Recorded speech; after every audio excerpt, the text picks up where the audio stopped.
What's going on, everybody? Cali Death Podcast back once again, episode 92. Always here on a Thursday for you guys. The consistency of this show is what fucking one of the main reasons why I think this thing keeps going. I love coming every week to hang out with you guys, and I'm here with my resident homie Joel. We're going to see Casey a little bit later, and Joseph's out on the road. You'll see a flyer soon. But yeah, tonight we are joined by Martin Bianchini from Emberthrone, Sacramento-based death metal, Cali Death style, true Cali Death style episode we got. So what's up, Martin? Hey, hanging out, man. Hanging out. Dude. You sound very good on that mic compared to a lot of guests we've had. So thank you. Yeah, you sound like you have like a radio personality already. Well, I've been told I have a face made for radio, so that's good. That's good. Just like that. Right on, dude. Oh yeah, fuck yeah. But yeah, dude, let's do some plugs real quick. Plug it up. Yes, sir. BattleForgeCoffee.com. You know what's up. It always comes first because we love them so much. Homies over in Deeds of Flesh, getting you your caffeine fix. Get over there. Get yourself some coffee, t-shirts, mugs, all that shit. I know they're grinding hard and grinding. Oh, nice. What's up? See what you I did. wasn't even trying to do that. But I know we're sold out of shirts right now, but keep an eye on CaliDeathPodcast.bigcartel.com. Pretty soon we're going to have some new stuff up there. I know we're talking behind the scenes of exactly what we're going to be doing, but just keep an eye on that. We'll be letting you know on the show too. What else? Oh yeah, the tour. Shredding the virus tour. They've been killing it, dude. I think last night or the night before in Denver, what was that? 2 nights ago. They said it was sold out before they got there. Hell yeah, dude. That's what's up. Doing good. That's just because of our endorsement, you know. It's just, you know, we did that. Yeah, dude. we're definitely helping. So let's see. Well, tonight, Fort Worth or tonight, which probably is going on as we speak. So So it looks like Saturday is San Antonio. So at Vibes Underground, and then it looks like they're hitting through the Texas, and looks like by the next episode, looks like they're actually going to be probably in Sacramento by the next episode, Cafe Colonial, up in your neck of the woods, Martin. Woo! And then, and then Reno, and closing it out here. And going to be at Psycho Fest, unfortunately. And if you're watching this live, I don't know if you are from Fort Worth, turn this shit off and get out to that fucking show. So you could always watch this shit on YouTube the next day. And by the way, thank you to the subscribers on YouTube. I love that. I said it last week, but it's just like the number keeps moving up. That means people are still finding the show and liking it. So yeah, hell yeah, fuck yeah. And also, we never really mentioned this too, but like if you listen Apple Podcasts, we're on there too. If you want to just listen to the audio. Apple Podcast, which we should probably get on Stitcher, dude. I just recently checked to see we don't have it on Stitcher. That's a pretty decent. That was a huge one. That was like the main one I used for about literally. There's like probably 15,000 listening hours I have on Stitcher, but I haven't used it in a long time. I just get either the apps or Spotify has got a bunch of them now. So I'm just I guess everything's on Spotify. Yeah, right. I bet you Spotify is bigger than Apple Podcasts now too when it comes to podcasts. So we're over there. So check it out. Martin, you guys have anything you want to plug? You guys got a Bandcamp or anything like that? Yeah. We got a Bandcamp. We're on Spotify as well. I think those are, I think we're on those two for sure. I don't know if Stitcher. I don't even know. The Emberthrone Bandcamp or .bandcamp.com. I think so, yeah. I'd have to look into that. Boom. One. Sorry, I just typed it in. What up? There. Stitcher's just podcasts, really. They don't do music, do they? Yeah. Yeah, it's just pods. Yeah, it's just another way to get podcasts. But yeah, YouTube. I think those are the main ones. Killer. Yeah. Check them out, people. Yes, sir. It's super sick. I was listening to it right before we jumped on. Thanks, man. It's fucking you guys. What's your favorite lyric? Go. And all right. Okay, good answer. Probably like eternity or something. I don't know. That's probably in there. Or eternity. Yeah. That little ending. Yeah. No, but it's really cool, man. I was just I mean, I know that I've heard Monty's name before. What was he in before this? He's been in like Alter Beast or something, right? Yeah, he's done a lot of stuff. He's done Alter Beast. He's toured with Fallujah and Thy Otter's Murder. Oh, okay. A few other, I think there's a few other ones. Some household names right there. Yeah. So he's done a couple things. He's done a couple things. Yeah. He's I know he's done some like, tour work and stuff like that as well. So busy guy. Definitely. Guy. Hell yeah. Well, what about you, dude? Have you always been California based? Yeah. Always here. I thought about moving somewhere else, but it just hasn't happened. So Has it always been Sacramento area? Oh yeah. Nice. Yeah. And I dig it. Yeah. What part of Sacramento are you in? West Sac. Okay. Nice chill, got an In-N-Out burger. YOLO County. Yeah, YOLO County. Yeah. That's So, awesome, man. Refresh my memory where West Sac is near.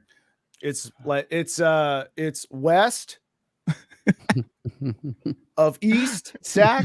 Now I get it. So it's he's following. No, if you're coming, so actually Anthony's moving to Rockland pretty soon. So it's like you'll hit West Sac way before Antelope and Citrus Heights and Roseville. It's on the 80 still, right? Yeah. It's still on the 80. So it's okay. You'll see like a big West Sac thing. But anyways, hey, you're gonna see it, dude. Yeah. There's the fucking In-N-Out, Chick-fil-A. There's all kinds of like shit, tit food, big tit food. I see all that shit everywhere I drive in California. And that doesn't get narrowed anything down for me. We have a Walmart. So yeah. That's one thing about Sac, because Santa Cruz, where I live, they're banned. Like there's no Walmart allowed here. So moving out dude. I know. Once I went there, I was like, the girl I was living with out there, I was like, I want to go to Walmart like every day. I was like, you just go there and get like a toothbrush and some socks and like a cord or something like and like a CDR bundle or something like that. Yeah.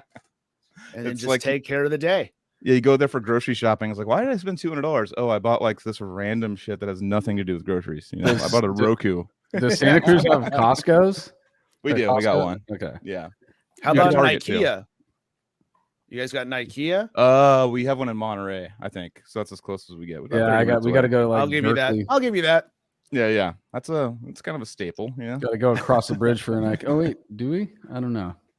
No, I'm thinking about it. Maybe Californians.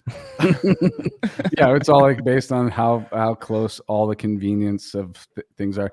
Going up to like Lincoln and Rockland too, it's all packed in one thing. You like drive down the street and everything's fucking there.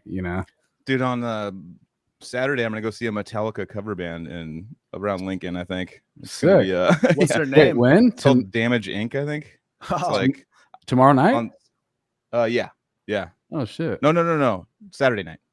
Wow. It was Thursday, right? Yeah. I'm gonna be up there. I'm leaving after work tomorrow. Really? It's actually in Grass Valley, at a winery. But yeah, it's like $40. It's kind of expensive. But I went and saw them on. I just looked up videos, and they're like world-renowned like Metallica cover band. I saw them on the news. I'm like, they sound better than Metallica. I'm like, all right, I've never seen Metallica, so I'm like, this isn't $400 for like a nosebleed. I'm gonna go check it out.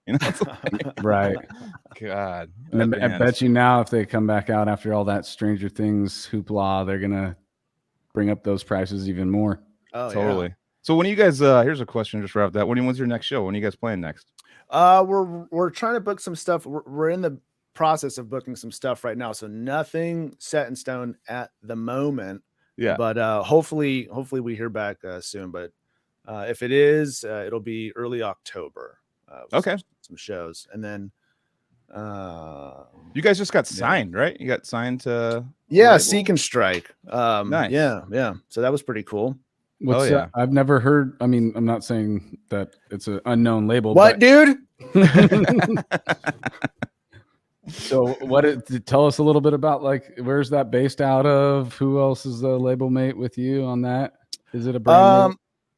It's kind of newish, I think. There's some cool acts on there. Bands.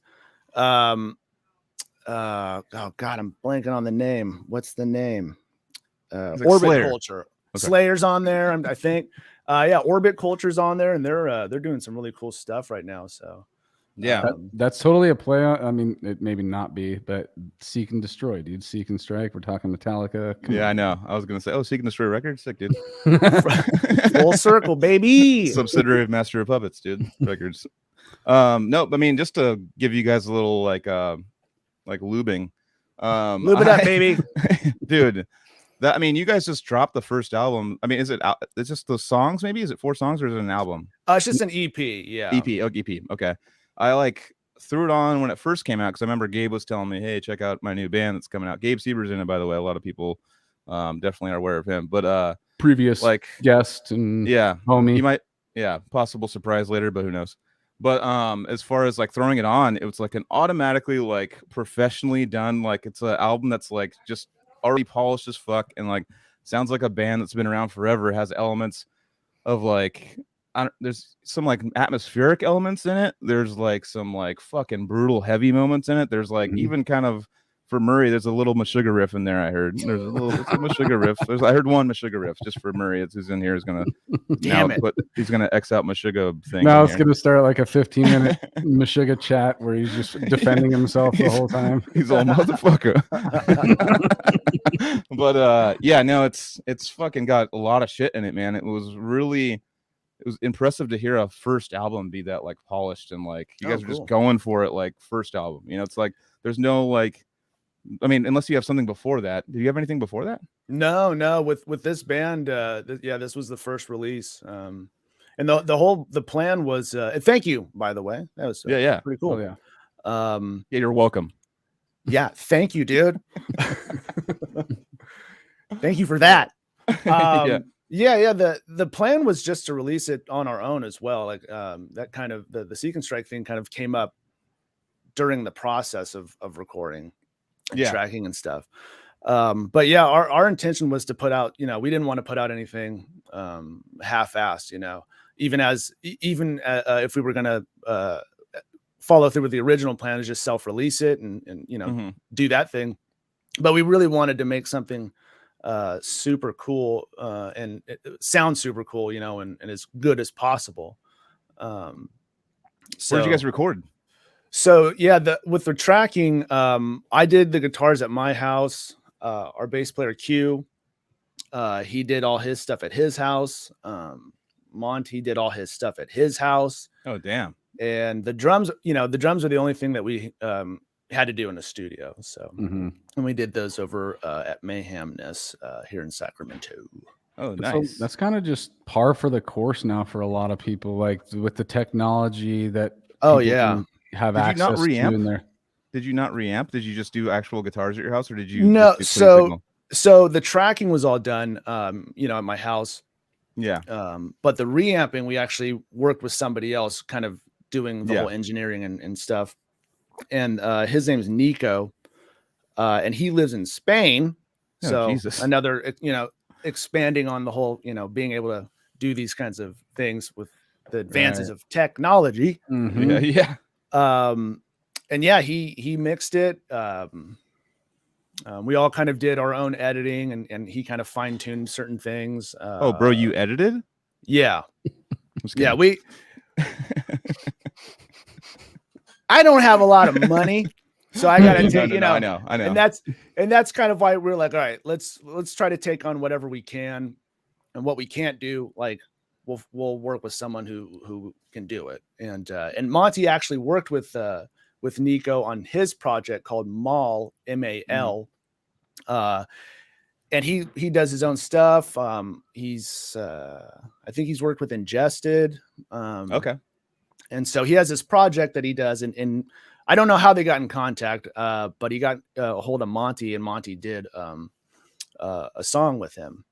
So that's how that was kind of connected. And then we all really liked the song and how it sounded. And so, that's how we got to working with him. And it was really surprising, like how it sounded to us, kind of, getting, early mixes back was like, holy shit, this thing sounds good. It does. It really does sound good. That's the fun part. Not just blowing about smoke up. I was dude, like, Play, or actually now I don't know if you even have a CD player in your car, but not in my car. No. Yeah. See, so back in the day, it was get the CD, go out to the car. Yeah. Yeah. Stereo. I remember that. Yeah. So everyone sits in the car.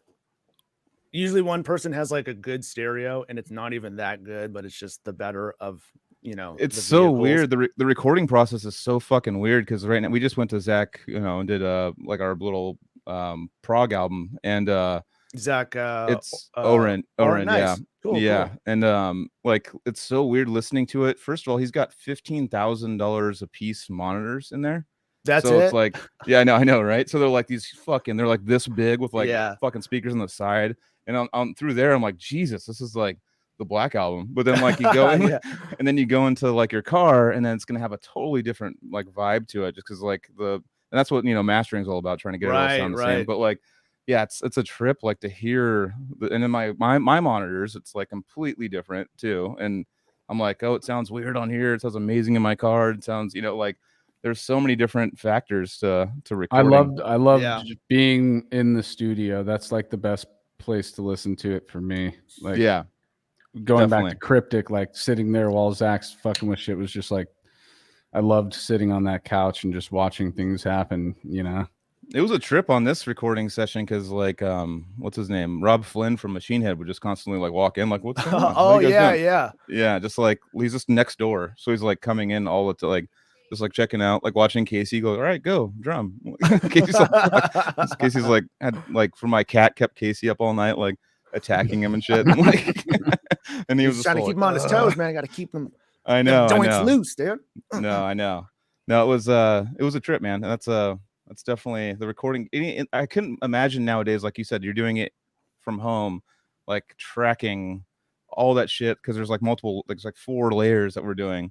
Dude, and like tracking that all in the studio sounds like a fucking nightmare to me now, because you could just sit there and be like, all right, I'm gonna have a meal and do like a little bit of shit, like I'm gonna do like half a song, Yeah, I'm not gonna lie, there was some challenging moments, and but I learned a lot. I learned a lot of stuff, and so that was cool about that.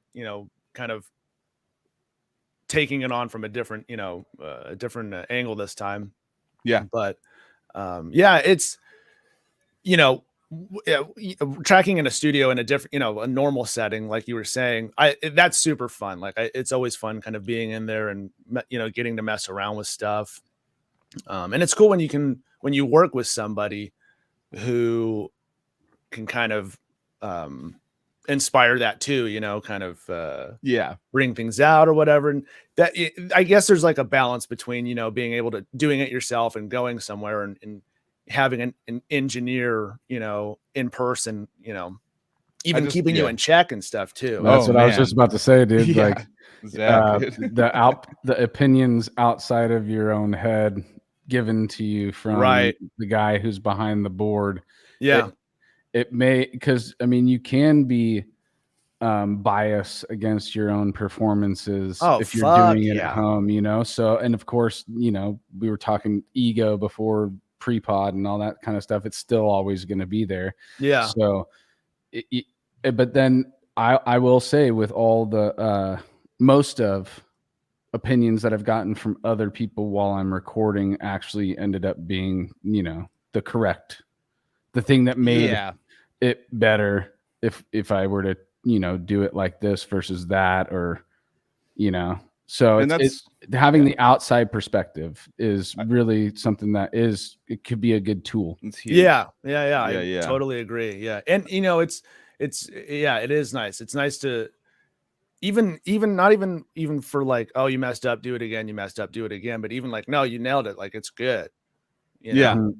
That like definitely knowing when to stop, and that. And you might have been second guessing that take too, Dude, I probably second guessed every damn take, and every riff. I wanted to make it, it's not like a secret or anything, but music there's a lot of editing. There's just this way it is. Yeah. The more technical you get, the more editing you're gonna have. It's just that's it. Mm-hmm. So, I mean, I don't think we're like a crazy technical band or anything like that. I mean, I guess kind of. I don't know, but you have parts that are definitely parts of it. Yeah. so I really wanted to make sure that I could just, I wanted long takes as much as I can. I wanted to be able to like, really get good, just solid takes and one way through kind of a thing. Yeah. Or at so least it was good like chunks. Good yeah, chunks. yeah. And sometimes, and I would find things out kind of like the long way, like, oh, you know what? This is fucking stupid. I need to break this shit up, And what's nice about, working with a producer and engineer is they can kind of, their workflow is already like, they don't want to, they're not there to waste time, and they want to keep things moving and stuff. And they'll take breaks if they need to, or if you need to, but they're, they can kind of shorten that time, that I would have that I did have by myself, so those things are really cool. And like you said, tools, it helps the whole process right. go smoothly. Yeah, you're talking about like they could bring up the efficiency of the time Right. used, because you're getting up to go take a leak or going to make a hot pocket in the microwave or some shit in between takes at home. You can't do that when you're paying. Yeah. I don't usually do this, but because you guys are such a new band, and everyone, there's probably a lot of people that haven't heard of you yet, because of the names just coming out and stuff like that. I'm just gonna play like 20 seconds of your music video. Is that cool? Yeah. What scene? I am shirtless. Just the beginning of it. I actually got it paused on you. You got to see how chiseled Martin is. Yeah. Supposedly you're chiseled. Chef Gibbs is saying that you're looking shredded there. He's got a new diet. He's beyond bikinis. He's beyond bikinis, dude. He just takes it all off. So I don't know how this looks to everyone else right now. Can you guys all see this? Yeah, but doesn't the audio usually end up shitty on this? Probably. That's just the way it sounds, dude.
We gotta get the audio figured out on this shit, dude. Because I'm only hearing drums and vocals basically. I think it sounds sick this way. This is the remix. This is the official remix. I'm saying it now.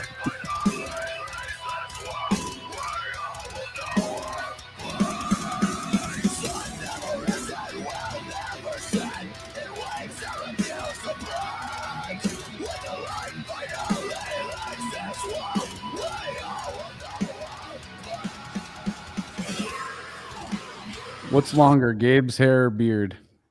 They're getting pretty close. I think it's trying to get that like equal mark. Separate. He had two separate windmills going. He had the chin windmill. I think I could probably, if he hops on, I think we can talk him into doing it. Hell yeah! I hope he does it like this too. I hope it looks that good. Oh man! I just want to start with that, just because you guys are a newer band. Usually we're going into history and stuff of your playing, so I figured just we don't have pop history. It off. It's hilarious. You're like, this band started. This band started last week. But we do want to hear your history though too. So I don't know if you're a fan of the show, but there we go. Not a drunk asking my first question for me, dude. When was the first time that music stopped just being background noise for Martin? So I like for you to take us back to childhood. Think about a time where you're sitting on the ground, you're playing with your Legos and shit, and your parents are cranking the music, and something made you be like, "Ooh, I like this." January 1986, I was born. Okay. And that's the day it all started, man. That's the day. What were they playing in the delivery room? The Challenger shuttle disintegrating on its way to space. Oh, dude, just the audio of it. It was like, what is this? It's like, nah, it's bad. You know, neither of my parents are musicians. They're artists. You know, my dad is always like, you know, would draw or paint. My mom kind of the same thing. So like, God, what do they play though? My Or mom even it doesn't listened. even have to be your parents' music. It's just remember, like, take us back to that first memory of like a song clicked with you, or a you know, a voice or something that you can You find know, I in think another- the first band that kind of made me like want to do something was Green Day. Oh, hell yeah, boom. dude. Yeah, it was Green Day. I can't remember. I think I saw a video or something. I was just super into them, you know. Dookie. And that was my first CD I ever really? had. Yeah, That's sick. actually, it was gifted to me. I didn't purchase it, but yeah, that was the first CD I owned was Dookie. That's cool. I had that Sheryl Crow one. That was pretty good. Is that the one that's playing on all those fucking sad commercials still? I hope so. I hope so. But yeah, Green Day was kind of the thing.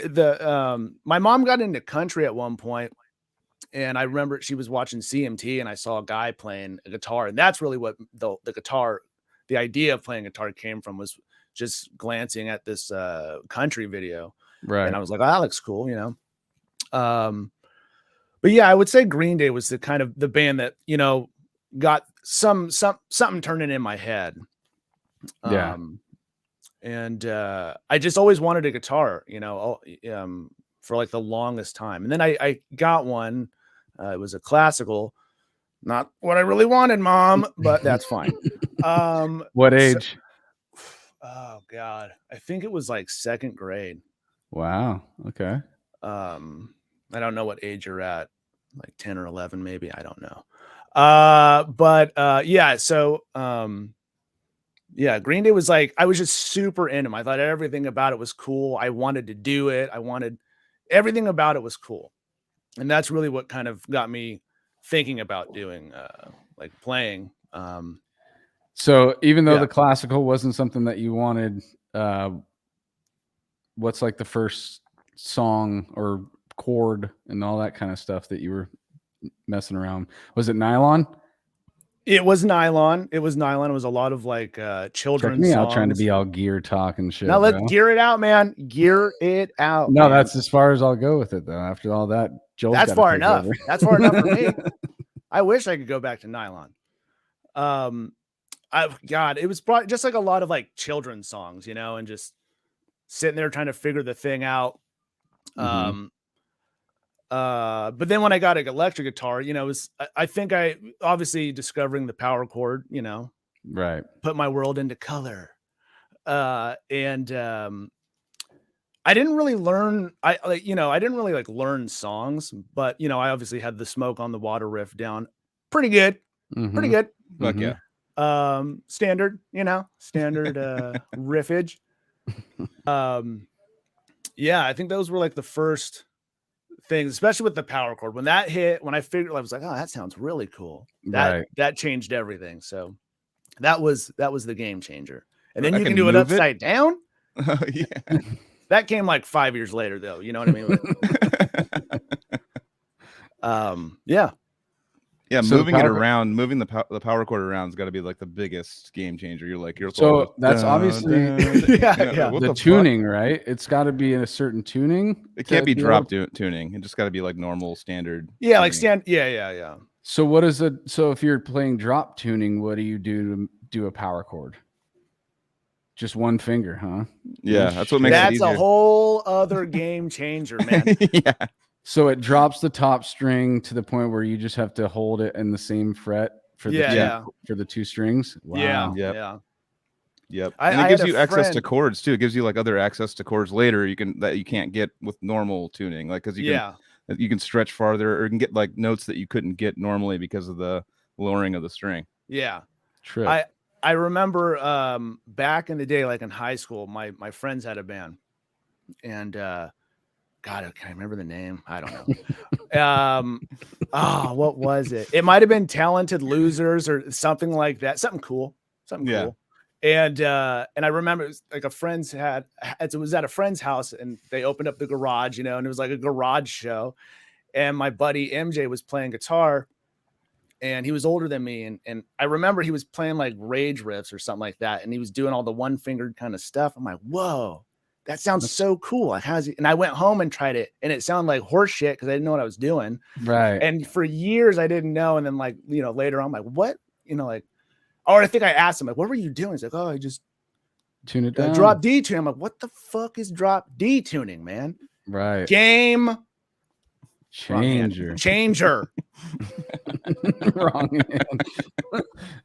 So what did you have homies that were getting into playing or wanting to play at the same time around that time? Yeah. I really wanted to.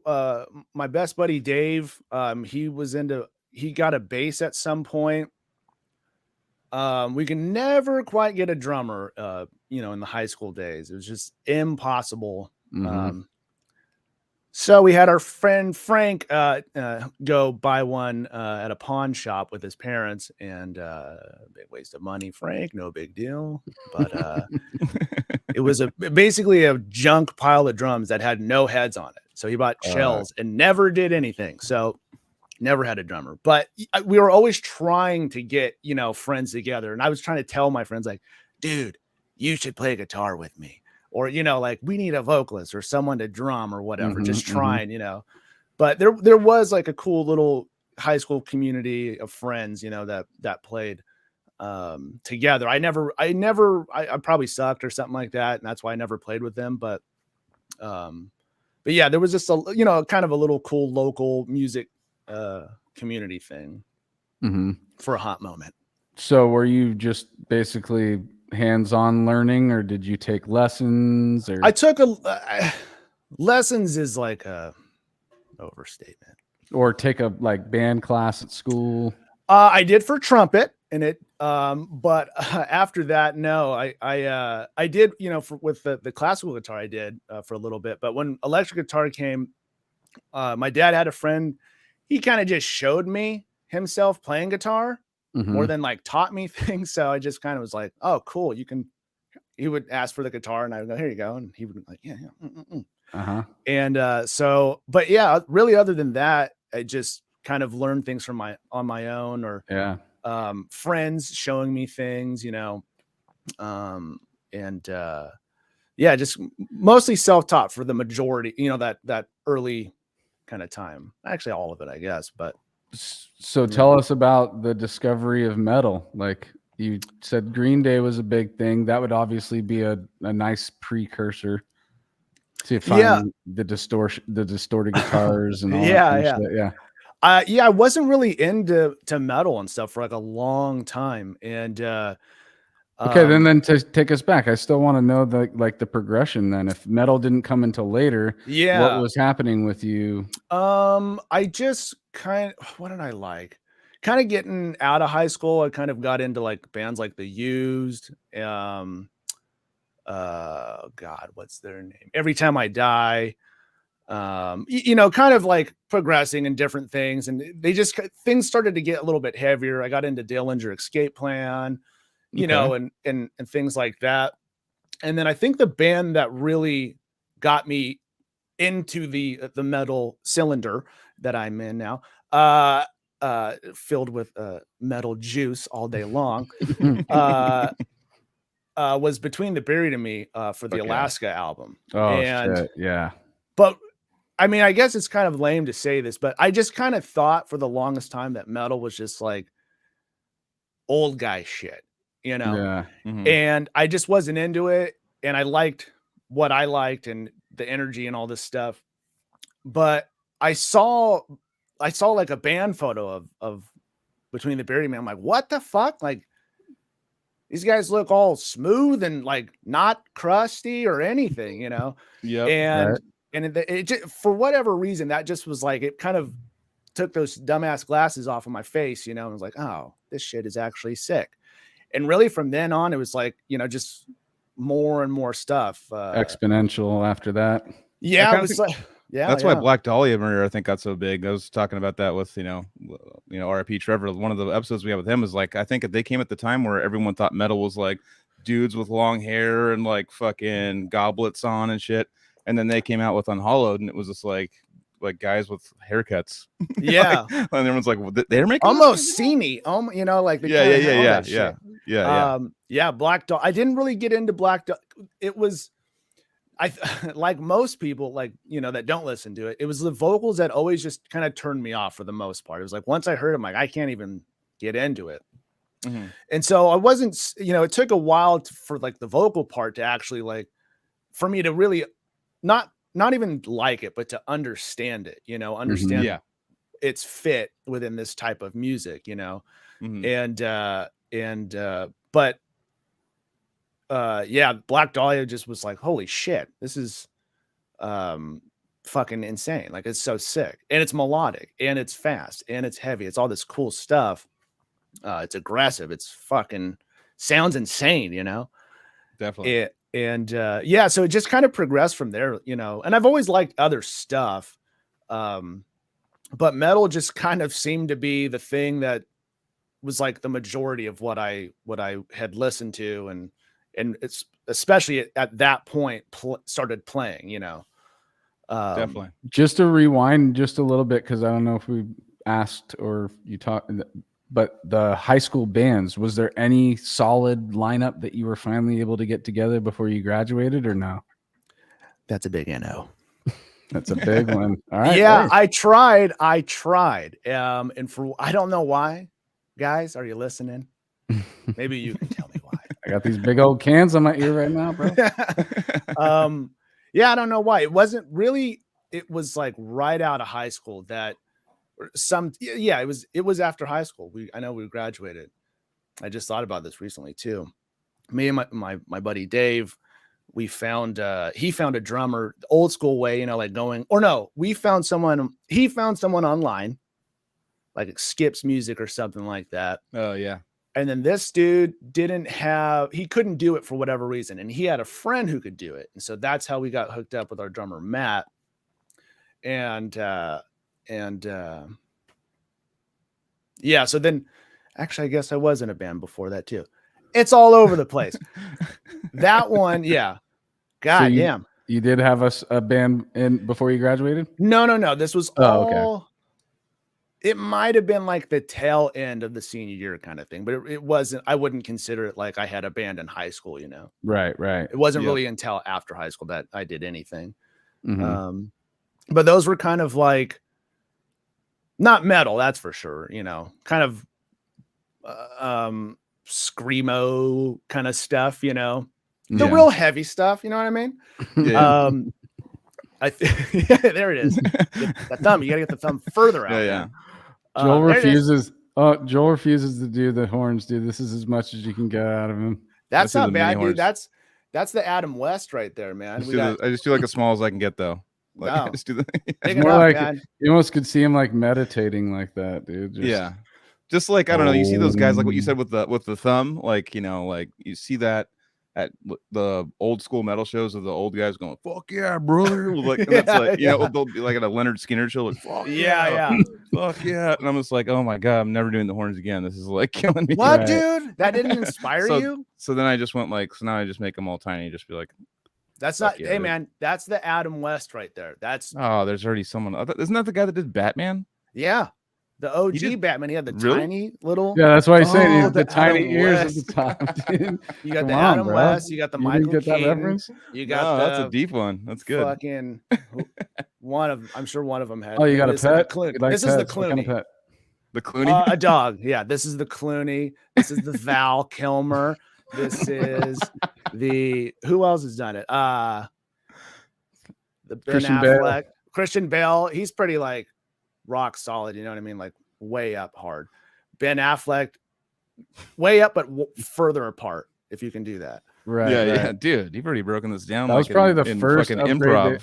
That was probably the first upgrade they made when they were going to do the movie. They're like, we can't have those fucking tiny ears, though, guys. Yeah, yeah. It's just all like Extend them. guys. Just a touch. Yeah. Can we stack them? Second, get rid of all the booms, pows, claps, bangs. Keep the sounds, but lose the visual. What We'd are rather you see talking the about? hit than the Right. word hit. But that was them calling back to the, that's how you would see it in the comic book. If you're reading the comic books, when somebody gets punched, Yeah. you'd see the bam. But I think even on the yeah, show yeah. they had that. Even on the Yeah, Adam that's what I'm West saying. they That- did. That's why okay. they're trying to make the connection of Oh, I see. you Yeah, know. yeah. They had some like womps in there too, like womp. Like they're like funny. They had funny like sounds. Yeah, that'd be a funny fucking sound if you punch somebody and to be like womp. Yeah, what would a Womp. womp punch be?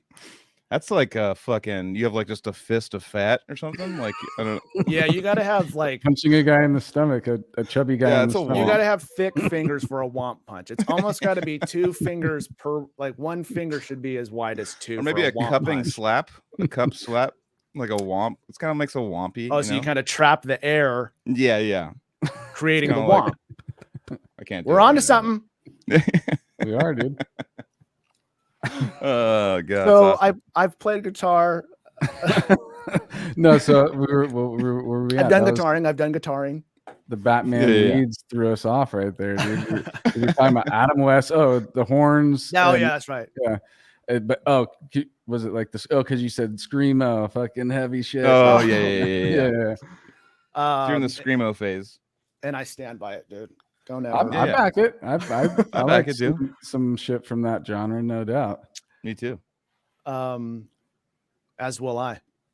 Yeah. So what's so your that- band? What's your band, Joel? What is the band that you cry to when you see them live? God. Ow, dude. Ow, and I want to hear it. It's actually coming up on the anniversary of that happening because I'm going back to PsychoFest. But No shit. it's Poison the Well. Oh, Yeah. You're like, oh. cool, man. Just get like one of those like hooks to take you off like one of those 50s Yeah. shows. Where's my wife? No, it's just it fucking kill. Oh, and Leprous too. Leprous, that's yeah. That's the new crier. But I mean, it hasn't been. I haven't been crying to them for a while, so you know. And Well, it that's always not happens really when like I'm wasted. screamo. Would you They have some Poison Well screamo comes from that parts. shit? Oh, Leper stuff. Well, the earlier stuff, right? Yeah. Well, they did like What's that one album that I liked? It starts with an M. millennials. Nope, That's didn't- that was their darkest album, I'm sure of it. That was their metal album. Oh, There's some God. sick shit. That on album had a lot to say. Trust That's me. not the name of it though. It's not. No, it's Millennia. MALINA. Oh, okay. Molly, MDMA. Ooh. So I'm not a Thursday fan. I know we're doing podcasts on Thursday, but I'm not a fucking. I don't even know what they sound like. Why are we even doing this, man? That's like straight emo, I think, isn't that? That's like just Is that? emo shit. That's don't know I if never it's been emo. into Thursday. I never really got into What about them. Thrice? I've never gotten into Thrice, but a lot of people like they toured with Animals as Leaders. They brought them under their wing, and it was like Thrice and Animals as Leaders. And I was like, okay, well maybe I'll give Thrice a chance. And I've But had you really did?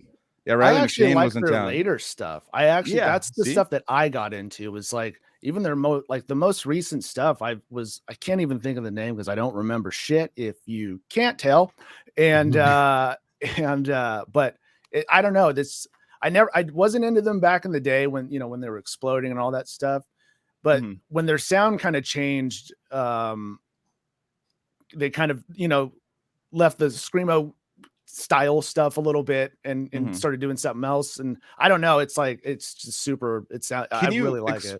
Explain Thrice to me then. Like what was like what did you say the change was? So they were like, sorry, this is in the weeds, but like Thrice had a certain style, and then what did they become? So, I didn't really follow much, but to me, it was just kind of the screamo thing, the singing and screaming that it happens, and but they kind of took on like, I don't know, kind of, I don't Proggy? know. It's hard to not even proggy, just like maybe there's like a more truer rock thing to it now. You know what I mean? Less like, screamo genre kind of stuff, but just maybe more of a rock thing to it. Yeah. And like with their their melodies and the melodies they sing and all that stuff. There's just something different about it. It just, I don't know. It just it resonates with me a lot more than their past, stuff. Yeah. I've been actually this weekend we had Riley McShane from Allegiant, who's in our new band. He was and Trevor were both trying to get me into the Mars Volta, and I was like, just get me into it, like fucking. And Riley actually gave me some songs where I was like, all right, this is cool, but the singing, I'm vehemently like, I can't deal with it. Like it's something I cannot. And the drumming is going bananas. The drummer is like fucking insane, and same with the guitar and stuff. But the singing just like. It's like, it just reminds me of like fedoras and IPAs and like unicycles. I just can't, like, it has a thing to where I just don't like, they're just going like, I don't have no idea. You're trying, it's like, that all kind of sounds cool except for the fedoras. Where's my fedora? Where's my fedora? Where's my uni? Honey, but no, my fedora. It's just it's like sometimes there's a timbre of a voice where I know they're musically crushing it. I can tell. I'm not saying it's a bad singer. Yeah, it's like a timbre of a voice where I'm like, well, can't get by it. I don't know. I just can't. And for me as a vocalist, it's different. Like I have a wide range of vocals that I love to listen to, and you have to like actually just be shitty in order for me to not like you. Like the sound of your voice is not going to throw me off if I can tell that you're a good singer, And can like with Mars Volta or Rush is one of those polarizing voices. Geddy Lee's voice is a polarizing kind of voice similar too to him, too, a little bit. Right. But those things never really bothered me. And I guess maybe I love Geddy Lee though. Like, I don't know what the disconnect is. Like I can't put it together. It's like also the patterns and stuff. I'm just like, they're not bad, like I'm saying. They just don't connect with me. Right. Musically they're great. Like they're nailing it in a certain way, but it's like, but I don't want to listen to it. Right. Same with Mars Volta, dude. Like there's that's why I'm kind of. That's what I'm talking about. Mars Volta. I'm kind of no, I know, but I'm surprised that like some of the musical aspects of that band aren't just trumping the vocals for you, and you're just saying fuck it. It doesn't matter about this dude's voice. Listen to what's going on underneath it, because it gets wild in that band, dude. It does. But the thing is, it takes in the mix of it takes front and center. I know. Come out well, maybe what if that is like the mind control of the music industry teaching you that the front man is this guy that you should pay attention to, when really it's and it's funny that I'm a front man saying this. Like I don't really contribute much to the band other than words and weird voice noises. You guys are doing all the sick shit, Yeah, definitely. So it's like you're totally right. Yeah, and I see that as a front man, and I've understood that. Doing 92 episodes, dude, every other episode's like, when we get to the death metal part, here we go. They're going to talk about how the vocals didn't fucking fit for him for a while, and they used to hate him and all this kind of shit. And I'm just like, yeah, that's me every time. Yeah, cool. Well, we could maybe have. I think there might be one other person that might be able to help us. There he is. Damn it, Gabe, dude. Hey. Hey. So, what do you think about Mars Volta? What do you think? Never heard of her. That would actually be a sick. No, I'm a fan. I like Mars Volta. Yeah. Hey, if you're an actual fan, guys, if you're an actual fan of the Mars Volta, you should do like a beard hair whip. How would they had that one album, Comatose, and whatever that one's called? Is that the one you liked? Loused in the Comatorium or something? Deloused? Yeah. I like that one a lot. Fuck So if you like it though, could you do like a beard twirl to it, like a beard? Nice. We were watching your music video. I win for Emberthrone, and dude, you had two simultaneously windmills going, top and bottom, dude. I was like, it creates a lot of energy, dude. Yeah, nice. Your face is probably really cooled down. Like you got two different fans, like upper and lower. I don't know. By the way, for the listeners, Gabe Seeber just dropped on. What up, Gabe? How are you, brother? Doing good. Just had some dinner and just getting back to the house, and glad I was able to get on here. I had some loaded tots. I had some spicy nachos. I had some chicken and French fries. So, lots of carbs and you're a fucking gladiator, dude. Jesus, loading up, man. He's got to get all the fucking calories back in that he's burning out on the kit, dude. No kidding. Jesus, man. Just coming off the Decrepit tour. How was that, dude? The tour was great. We had some. See if I can turn this thing full screen somehow. Or if buddy, look at that. Look at this guy. Whoa. I've seen that before. It's like kind of full screen. No, the tour was great. The shows all did really well. A little better than some of us expected, considering we hadn't put out an album in 5 years. Right. But yeah, the shows did well. We did have van issues on day one, naturally, because that is the curse, the cross that we bear. We were watching on the sidelines, just being like, dude. And I was like, and we were like, fuck, really? Day one. And then, like, remember Matt putting out the video of like, here's the lights above Bill's bunk, and like, he did such a crazy job like customizing that van, and it's like day one. Dun, dun, dun, dun. Yeah, every few days later, every tour we do, disaster gets closer and closer to day one. So it finally happened where it was day one, and it happened. So we did the entire tour in a Toyota Tacoma. So, Jesus, man. It's just knees to seats, and no room. We're sleeping against windows. Butts to nuts. Yeah. So not bad, huh? Yeah, it was great. It was the most comfortable. I would give up a bus and a bandwagon any day to do this one in Tacoma. So I take it you got a lot of fucking hotels then, right? Because that would be insane. On the East Coast, yeah, but like the first 12 days was like 9 and 10-hour drives. So we're driving through the night, most of it. For the you first could probably half. save space if you guys were like scissor sleep. You know what I mean? Yeah. So I got a serious question on that, because I'm thinking about, you're saying knees to chest. Like, what's the fatigue you feel as a guy who's got to get out and go up on stage real quick and fucking bust out a Decrepit set? Does that affect sitting in that position for 9-10 hours a day? You have to warm up longer. Yeah, cramps, like muscle cramps. Walk around. Yeah, take a walk around the block a few times. I think it was mostly like joint issues. Like my neck, like and my not back enough weed, messed up. Joint issues, not enough weed. Yeah, exactly. Hey, my knees were killing me, and I know Matt felt the same way, and probably all of us by the end of it, just not being able to stretch out at all. Yeah. The best part would be if Bill's knees were fine and all you guys were like fucking. Honestly, he slept more than any of us. I don't. He sleep. Well, actually, no. His camp was pretty dope. He found the formula, and it worked for him, and he was probably the least miserable person. That's a first. So I think this works well for Bill. So in the future, if we ever make any money, we'll do a bandwagon, and we'll give him just a little car to go on his own, and he'll sleep better. You figured it out. Man. You guys figured it out. Cracked the code, dude. That's crazy. Like tour number, like, I don't know, 111 for you. And you're like, all right, Tacoma, dude. Here you go. Like, Jesus, man. Wouldn't have been the preferred method of travel. But yeah, I know. I was like, shit happens. It's going to be temporary, right? I remember I texted you. I was like, that's going to be temporary, right? And you're like, nope. And I was like, fucking poor RIP that truck. No offense to whose truck that is. Is that your truck? No, we rented it from the airport. Oh, okay. And we called them, and they're like, so what do we do about oil changes and everything? They're like, oh, we'll just take care of it when you get back. How many miles did you guys drive?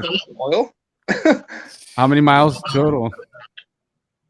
Oh, I forgot to check. It's got to be 10,000 at least. That's 2 oil changes right there.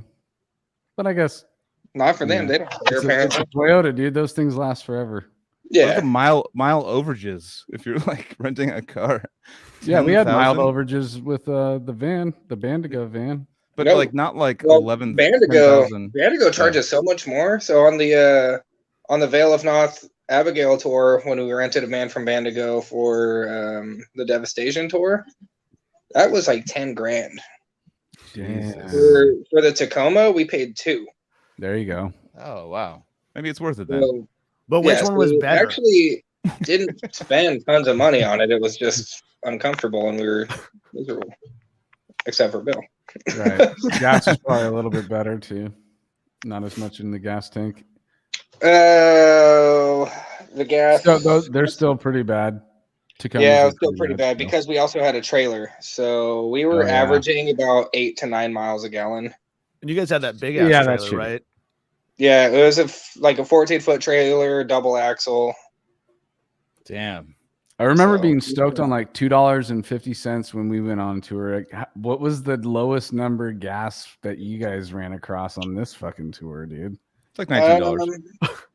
I want to say we did see it at least once under $3. Oh shit! Okay, but on average, it was like $3.50 to $4.70. It's just being on the coasts, dude, is where they fuck you. Yeah. East Coast, West Coast were not great, especially if you get into California. It's brutal. Yeah, everywhere in the middle is not that bad. We would say like $4.20 and be like, oh, get all stoked on it, like that's cheap. Everyone's like, fucking toke it, dude, and with their gas. But yeah, damn, man, fucking working. I mean, probably the hardest working dude right now. Cheese and rice. You are going bananas, dude. I'm just basically just like, here's the music, and you're like, yeah, whatever. Just like seeing you with Obscura, I was like, Jesus, man, like you're like just locked. I was like, you're just in this mode, like not even caring, like whatever, dude. I'll just. He's thinking about the next band he's got to play with. Yeah, I know. He's memorizing the next band while he's playing. Well, that's how I learned the Obscura set. Jesus. But plus, when you saw me with Obscura, that was the second to last day of a 45-day tour. So we were all locked in and good to go by then. Yeah, that was fucking awesome, man. That was good shit. Yeah, that was a fun tour. Hoping to do another tour with those guys. So how did you come up with that shit? That's I know. crazy. Well, I mean, I know how he fucking learns it because I went to NAMM with him once, and he listened to Continuum for about six and a half hours. Just memorize it, and you're like, I know what beats they're doing, I know what's going on. So just like, is that your technique for learning a band? Just listen to it a million times and just go into the studio or go into your practice space and just knock it out. Yep, pretty much. I'll listen to it until I have all the parts memorized, and then I'll go sit behind the drum set and kind of hash them out one by one. So you already hate the song, like when you're like, absolutely, yeah. I don't even think Gabe likes music. Gabe hates He's like, I've heard it all. I've heard every note. Yeah, nobody likes their day job, right?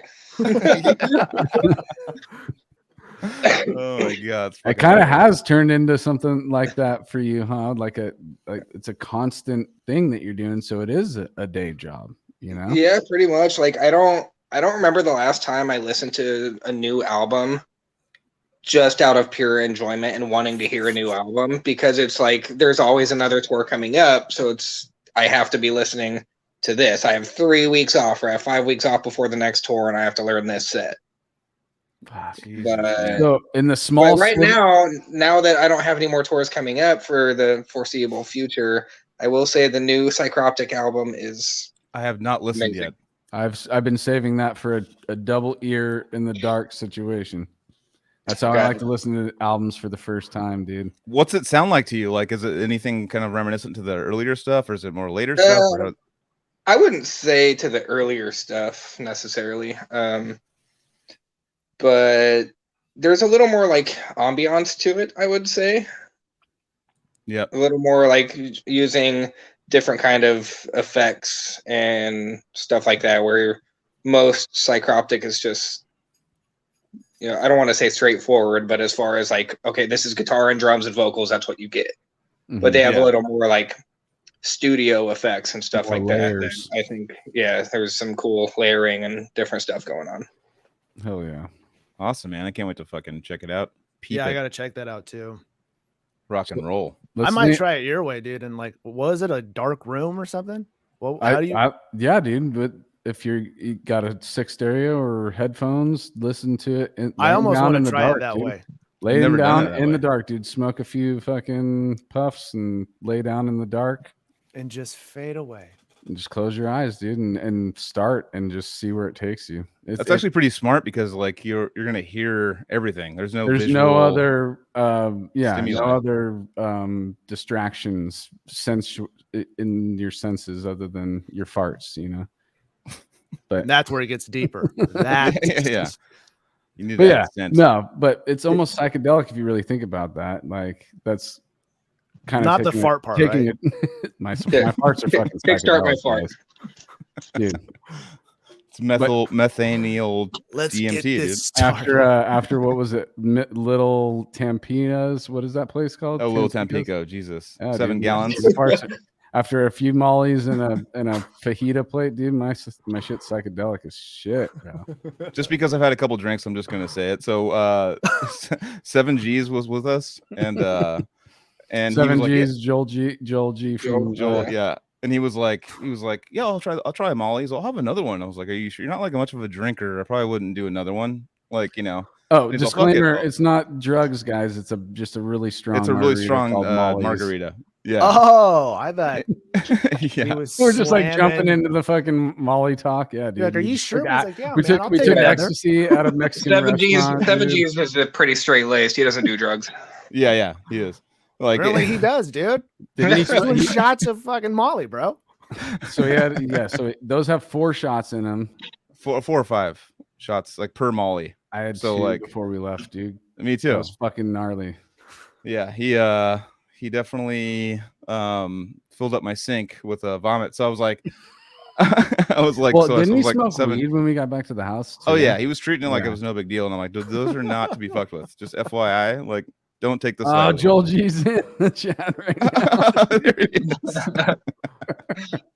now. Love you, dude. Had a fucking great time with you that night, dude. I know, it was sick. Sorry, it ended a little sour for you. But actually, shout out to Casey who cleaned my sink the next morning. He was like, Casey like went to go take a shower. He's like, you know, Casey's like likes everything to be super clean, and like fucking went to town for like an hour and a half on my fucking bathroom, like cleaning it. Joel G, dude, an hour and a half, dude. I woke up in the morning. I was like just dreading. I was like plunging it at night, like getting all the shit out of the fucking sink, and like I was like, I just can't deal with this. Oh yeah. Well, dude, it was like everything that was eaten at that Mexican restaurant came right back up into the sink, dude. You should have just scooped it out. I feel like strained it, and you would have had another Molly, dude. You got to think about these things, man. These are tough times, dude. You can't just be throwing money away like that. Recycle, reduce, reuse. You know, close the drain and close the loop, man. Recycle Rex. But no, it was fucking hilarious, man. It was fucking rad.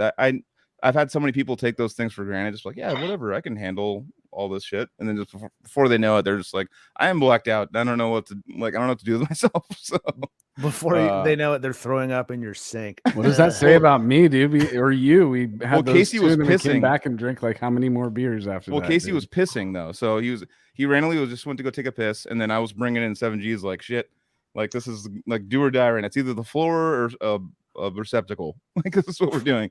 And I was like, just sink, you know. But anyway, sorry, Joel. For that wait, story. You had to handle Joel. He's like a 7 foot tall. Yeah, but giant. I mean, he got Molly. I mean, not Molly. It's a drink Molly. It's a. Hey man, what kind of story is this, dude? We should get back on to Martin, dude. Let's take it off. All right, we'll leave you alone, 7. I want to hear about more throw up, man. This is great. Barfing is sick. I barfed at Troy's house 2 years in a row at the same party. That was an annual thing. Was it like a barf party? Is it a theme? The first year was Taco Bell. The second year was Panda Express, dude. Damn. And did you barf on both? No. It was opposite. So the first year was Panda Express. The second year was Taco Bell. Taco Bell was all over the kitchen. Like if you talk to Jared Deaver, old guitar player of Severed, he was front row and center for me to do this projectile, like turning my head as I'm doing it, so it like gets all over the refrigerator, lands on the stove, on the floor. And I'm just like, dude, I didn't even know that was coming. I had no, you know how you get like the warning. I had no warning, dude. I literally think I got food poisoning 2 years in a row because of the fast food we were eating, dude. Jesus. It's definitely the food. Yeah. Yeah, the food. It's for not sure. it's not the fucking whiskey and beers, no. No. That helped you. Never, That helped alcohol would never do that. I've never Alcohol heard of it loves doing you. that. All right, let's get back onto Martin. It's dude. fine. Hey. What got the hell's Casey. going on here? What the hell? We're Do you talking have a about barf pube story? stories, dude. Hey, Oh, I'm just in time. Perfect. Do you have a barf Did story you want to Did you add? tell him, Joel, what happened? We're talking 7G's talk right now, yeah. Oh, yeah. Don't even trip. No, I love Joel. Yeah. Anyways, I didn't mean to tell that story. I'm just drinking right now. He So didn't mean to, but he did mean it. Don't fucking. it was fuck fucking around. funny. I thought it was funny. I thought it was funny too. So why are the guests at the bottom? Do you want me to squiggle this around? Oh shit! Let's- Producers in Oh, the Casey's house. doing and the thing. fucking- Oh shit. Let's get Seebs in the middle. Or Ah, no, let's get bro. Bro in the middle. Then we got. No, actually, no. We should do it like this. It's better because you got the nice dark just back. keep it. Just Still keep have to going. be- Yeah, keep moving. Just gonna- Can you just yeah. have it cycle We'll just do it around? the whole time. Exactly. I'm doing It's that just now. like an automated nonstop. Wow, that'd be good. That'd be terrible. Yeah. Hey, how's it going, guys? Hey man. Hey, Yeah, what's up, Fuzzy. buddy? How you Sorry I'm doing? late. Sorry I'm late. I'm very happy to see you too, Gabe. How's it go? Sorry, I've been working. I'm like, blah, blah, blah. Dude, what's up, guys? Nice to see you. Just chilling. Nice. Hanging dude, out. keeping it real. Nice Keep cool it day real. out today. Nice. and Yeah, I chill. know. I'm sweating in my room. Too right bad. now. I think it was about 90 or so Yeah. here. Yeah, Sacramento was like not to be fucked with. When I moved there, like I moving back to Santa Cruz, I was freezing because I was like used to the 110 or whatever it got to out there. I would just walk outside like, yeah, this is insane, but I'm used to it, so it's fine. You like you Mhm. slowly like learn to acclimate to it, and Yeah. and then You you come to Santa accept it, Cruz, you're it's really- freezing. Yeah, you're just like whatever. I'm sweating. It's fine. It's all This good. is it. I'd much rather be in really hot weather than really cold weather. I fucking hate Yeah. really cold weather, dude. I mean, the driving part in really cold weather makes and you actually have trouble driving in cold weather, which I don't like. So I'll just take hot by default, because it's like Well, actually dangerous. Joel also can't afford to have pants. He just has. But he can afford plenty of black socks to make up my for the That's true. missing pant. legs. I have a picture of Joel like standing in front of the trailer, like in Rochester, just freezing, like a hoodie and all this shit on, and just shorts. Joel's slowly saw- transitioning to. I just saw Matt in pants for the first time in my life. I What? think Oh, really? I don't think I've ever Yeah. seen that. Yeah. I've I never think, seen that either, dude. a guess couple at his months ago wedding. before the tour, he came to rehearse for the tour, and he was wearing pants, and I was shocked. You're all Did new. you pull him you're- aside and talk to him? Like, hey man, what are you Pull doing? him What's aside. going on? Yeah, you're like, Is everything okay? Is Do I need to There's trim something you those? is Jenny beating you at home? Did you just buy really big shorts? Joel- Is that- he's is that hiding his involved? bruises. He's hiding his bruises. He's He's wearing "No, it's socks. my He's kids, just wearing dude. They socks just- from they his. just lay into He's my wearing legs." like fucking socks from his fucking waist down. Socks. But yeah, that's I was and gonna say, Boo Boo Joel's too. Boo. Go What ahead. were you gonna say? I was just gonna say you're transitioning to sandals slowly but surely. Did you got Oh, yourself a pair of Anthony, Vans Crocs? What? I wanted to let you know that I think this is the first time I've ever done this. Really, is I wore my sandals to the studio, to work, to play drums, actually, and teach In the sandals? in sandals. Yeah, Look how stuck Anthony is. dude. I know. I know. We need to get I some footage of that, dude. I would love to. That would, like I was gonna take right at some, the end of some the intro, footage. just like Yeah, footage. I was gonna take some footage of like playing the Axis pedals with Ah, my I'm too sandals. close to fucking. I just But threw I my was- head into the wall, dude. Fuck. But it didn't. Oh, really? Like literally? I'm like right up against the wall, and I just Yeah. bounced my head off of it. Oh footage. man. No, I saved you guys. You don't want to see my toes. Some foot. You did get the Part of footage, the huh? croaking. No, I didn't get any footage. I looked at my Ah, feet, The floppage, dude. Yeah. but it was not recorded. Yeah, it's not very good with drums, dude. Is there any drummers that like only play in sandals? That's like my shit. Gabe, that's Gabe's style, right? Really? No, well, there was one sound check on this tour. I did sound check in flip flops, and I was like, And Can't that was the tone really that he was do looking that. for, was the sandal tone. it was fine, but like, wearing flip flops, you're using like different parts of your foot to walk. It feels like. Yeah. They're just like felt sore after sound check. I got a new invention right now. New invention is like you have triggers, on there on the front of the drum. Then on the slap on your heels, you have triggers there too. So you can do like dude, you quads just made or me something. think of But like a my different sound, invention. though. My Isn't that invention what would those be rock things? drum pedals with the thong part built in, dude. You fucking actually put your pedals on like sandals, dude. It's like a toe thong on the pedals. Damn, that's actually not the worst idea. That's like wakeboards or something, right? Or whatever kind of fucking Yeah. water ski type shit they do. Dude, we'll that. make hundreds with that invention, dude. We're just man, making hundreds a is good. Cali Death adapter that goes around your pedal. Business Yeah. plans. Exactly. Holy We have to shit. prototype And it comes this with a shit. strip, like depending on what size shoe you wear. So it's like, put it in this Well, yeah, you could do the strap or direct drive. direct drive. What is Yeah, that? so you could put the 2 screws in the top of the pedal and then have a strap that would come around your foot, or you can just have a metal bar that you put between your toe. Dude, don't fucking steal our ideas, guys. But the part that in between your toe it always falls out, and you're just like, fuck, I can't even use this shit now. By the end of this Right. episode, I'm copyrighting this shit, so don't try and fucking or patenting it. No, it should look like exactly like rubber sandal, like coming straight down, like the toe part. Yeah, dude, just on a- fucking on the cut off the part, axis the pedal or top part of something. it, and just Yeah. strap that bitch onto your drum pedals. You're fucking That's gonna be Cali the new Death drum pedal. The stoked, new drum dude. pedal are just gonna be 2 flip flops. Like they're not gonna be any pedals. They're just gonna be like flip flops you put your toes into, and Yeah. you just Dude, you might as well just glue the flip flops to the pedal. Then you get the That's what I'm soft, saying. like yeah. Yeah, you just Yeah, go yeah. like, put them your bare feet Dude, into that's the not drum the pedals, worst and you're just like, all idea, right. dude. I just What's want up, to kind of dude? piggyback off this. Let me know if this is a dumb idea, guys. All right, let's hear it. But what if instead of regular beaters, there's also, flip flop beaters? How Flip- sick? Be honest. How sick would that sound? that was dude? pretty fucking sick, dude. That's TONE, dude. That's tone. I'm gonna back it, dude. So, Yeah, I know. The hammer's got to be let's a little prototype foot, some everything. things. We'll prototype some things. I think I have some flip flops somewhere, but So actually, Martin and Gabe, how'd you guys meet each other? I know that I was part of involved in the sax scene, like going and seeing like right now the uprise of the sax scene. Going from the Bay Area, actually moving to Sacramento. How did you guys grow up together, and how did that come together? we basically met yesterday and we thought, you know what? I like this. 2022. This is the I TP feel like of I've the year. known you forever.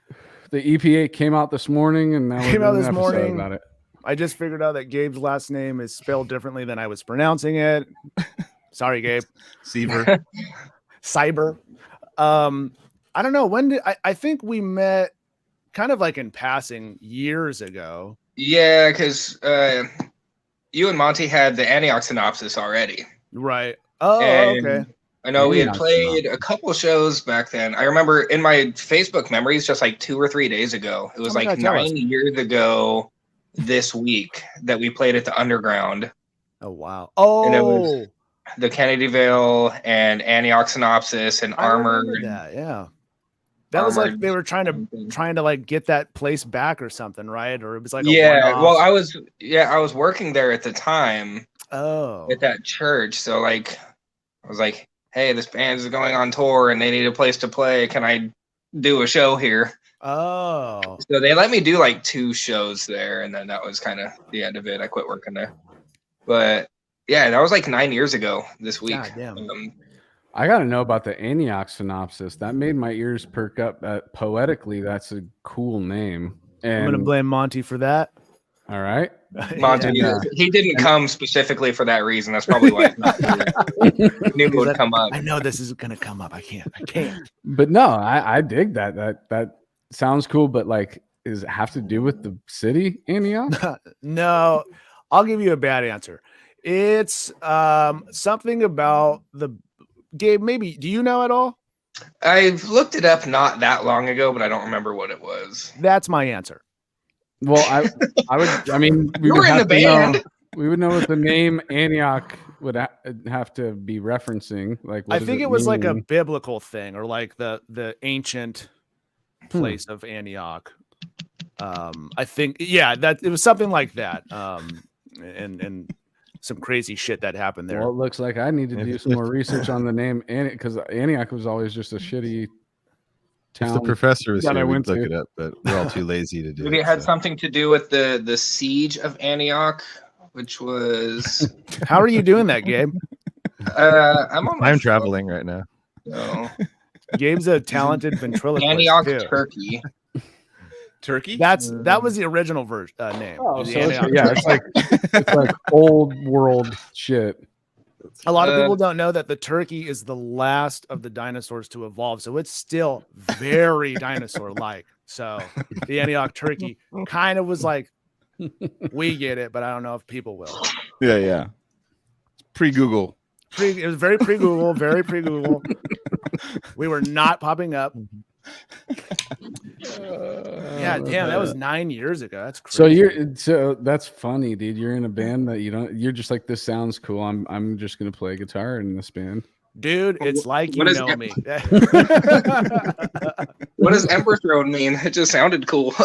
Well, Right. you've heard of Antioch? It's Now Emberthrone we're talking kinda about the sounds like city, right? isn't like Emberthrone kind of just makes me think of like a throne that was been burnt down Oh shit. into ember.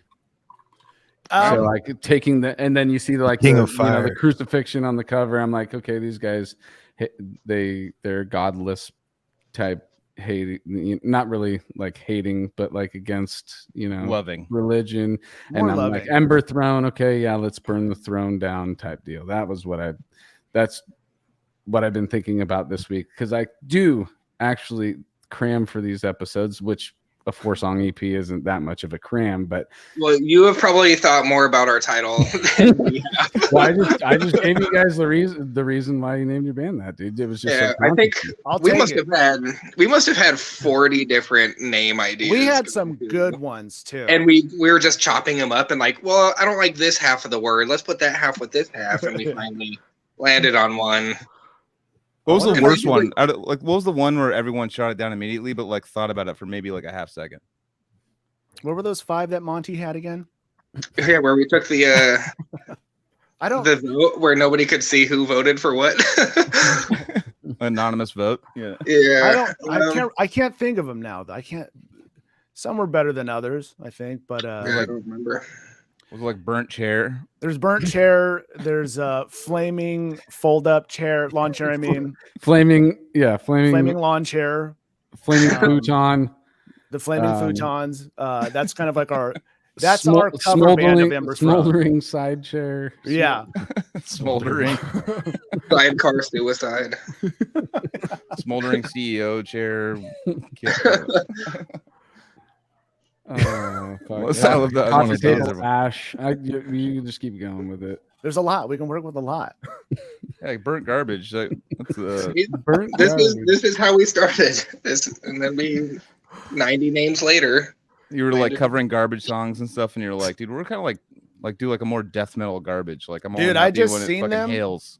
I just seen Garbage play. Me too. It was rad. Yeah, me too. I saw him with Cheers for Fears. I saw him open. I saw Garbage open for Alanis Morissette, dude. Tight. Yeah. No, Tight. they actually Good. kind of stole the show a little bit. I was like, oh, it's Garbage from the 90s. Well, I'll check it out. And like she came out and like actually did fucking kind of stole the show a little bit. That was my first concert ever. It was Garbage and Smashing Pumpkins. Dude. 96. Was it the The Melancholy? world is a vampire. That whole thing. I see. That was my first Dude. big rock show too. It was at Arco Arena. Garbage Damn. and Smashing Pumpkins. Yeah, I we went got to the same shirt. tour. Yeah. Dude, that's sick. I had the Yeah, shirt nice. with the gray, the gray smiley face, but it had the horns and like fangs and shit. It was like the tour shirt. That was my first big fucking rock show. That was That's fucking what's up. so cool. Dude, that was Yeah. huge. That was that album. I remember like trying to talk my dad. It's like a double album, Melancholy. I was like, dude, like, I'm like just getting into music, dude. I know it's like $47. Like, You're like, hear back me then, out, guy. I know. But like that was actually another thing is, Carson Daly, he was a DJ on the local radio station in like San Jose, Santa Cruz. Oh. And he put me on the air when I was in junior high school. And he's all right, bro. Like, what song do you want? I'm like, Bullet with Butterfly Wings. And like, there's no way to to fucking find it, obviously, because it was like, unless someone had a tape that was recording it. But he like put me on the air, and I was like, oh, Carson Daly. And then all of a sudden, he's just like the TRL guy, and now he's like got his like Tonight Show and stuff. But that's where he came from, was KOME Live 105. Anyways, Carson Daly's sick. Oh, it's called Live 105 down there too. No, later they bought it out and changed it. Because I was gonna say that's up here. Shout out to Carson Daly. Yeah, fuck yeah. The radio's a vampire, dude. Hey, dude. MTV when they really played videos. So long ago. God. That's the Facebook memory I want to say, dude. That's the one. He's going to be on the pod next week. What, dude? Yeah, we got Can you rebook me? Surprise. What was the other metal show that they had on Headbangers Ball? Yeah. Right? That went through like the early or late 80s. The guy who hosted Ricky that Rackman. one? Wasn't Matt Pinfield too? Didn't he do? Oh, Matt is that Pinfield. the guy? He the did bald 100. guy? I thought he did like 180 hours. Or what was that one called? Yeah, there was some name like that. I remember for sure. He's on Or on Instagram. If you, I've talked to Matt Pinfield multiple times. I'm just like, he like responds to you. I'm just like, because I used to watch him go like, hey guys, what's going on? Fucking Matt Pinfield. But like he actually, sad note, he got into a big car accident and just lost a ton of weight, and he's all skinny now. So yeah, I saw that. Yeah, he's still doing it though. He's still like, doing his MTV whatever fame that he got from that. He's still like putting shows on, and I don't know. Anyways, Matt Pinfield, guys, you guys ever heard Matt Pinfield? Shout out to Matt Pinfield. Shout out to Carson Daly, dude. Fuck yeah, dude. Way back, the real MTV shit, dude. VJs. You remember Jesse, dude? How can you not? Jesse. Fucking that shit. What was his band name? Jesse and the Squatters or something like that? Squatters. Something like that, though. No, he like, it's funny because I actually saw a video that came up on like YouTube maybe like a couple years ago, and it's like he's an Uber driver now. Good for him. Yeah. Someone got picked up by Jesse, and they're just filming. Are you the guy from like fucking MTV that won the Who Wants to Be a VJ? How excited was he? Yeah. How excited was he to answer that question? Dude. And I was like, oh, was he all? no, he was like, He wasn't like, I'm canceling your ride. No, he's like when he got that shit, he's like, cool, I got like $900,000. Let me get like drugs for like a decade. That's kind of how he looks. But anyways, right. Yeah.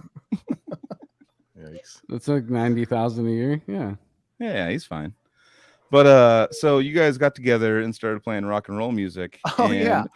So I mean, before that, I wanted because I don't want to steer off the timeline too much with Martin. I want to know like so Antioch Synopsis, dude. I want to know about that band. What did that sound like? So that was with Monty. He was the vocalist for that. That band came out of another band that they had that I had joined called Bears Doing Human Things. And so I eventually left, and they kind of carried on. And then I came back for a little bit, and that's when the name changed. And that's when I started writing more with the Antioch Synopsis, when that kind of started to form. And that I kind of in a way sounds similar to Emberthrone in certain ways. So it's similar to that. I think that's on Bandcamp too, actually.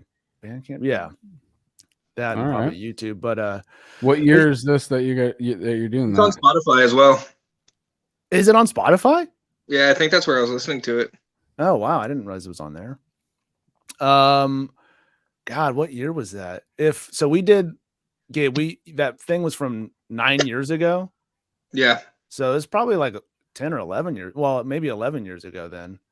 When we did that, whatever year that is. But 2011. So yeah, probably something like that. And we did that for a little while, and it kind of, like most bands, has its people come and go and things change and just kind of fizzled out. But that was a fun band. That band was the band that I feel like I really started to change how, like, what I was writing and the style and stuff. That and the band before that was called Burn Hill Scar, and that was the first actual like, oh, this is a metal band that I'm joining. But the Antioch Synopsis, I feel, was like really where I started to kind of figure out this style and this genre and get into it even more and more. Kind of that techie thing and fast thing, and even that kind of like Danza style stuff, kind of, you know. But yeah, that band was cool. And that's how I met Monty, and those guys too. Sounds like something I'd be into, so I'm gonna definitely check it out after this for sure. Yeah, Okay, there's an not on EP and there's a Spotify. full length. What? It's not on Spotify. I just checked. So I think I was listening either on Bandcamp or YouTube. Okay, Either way, I'll find it. you'll find it. Antioch Synopsis. Yeah, and yeah, so that was around that time that I met Gabe. I don't know if by that time you were in 900 or 300 or bands. I don't know, but it was somewhere in the triple digits. I'm sure of it. I think it's either just I think that was a Kennedyville show. So Wretched Dawn, my first band, had already gone our separate ways at that point. So so you weren't playing for everyone yet then? No. Oh. I think by then, if it was 9 years ago, probably Abysmal Dawn would have been the only band that had hired me at that point. Oh. Yeah, that's kind of interesting.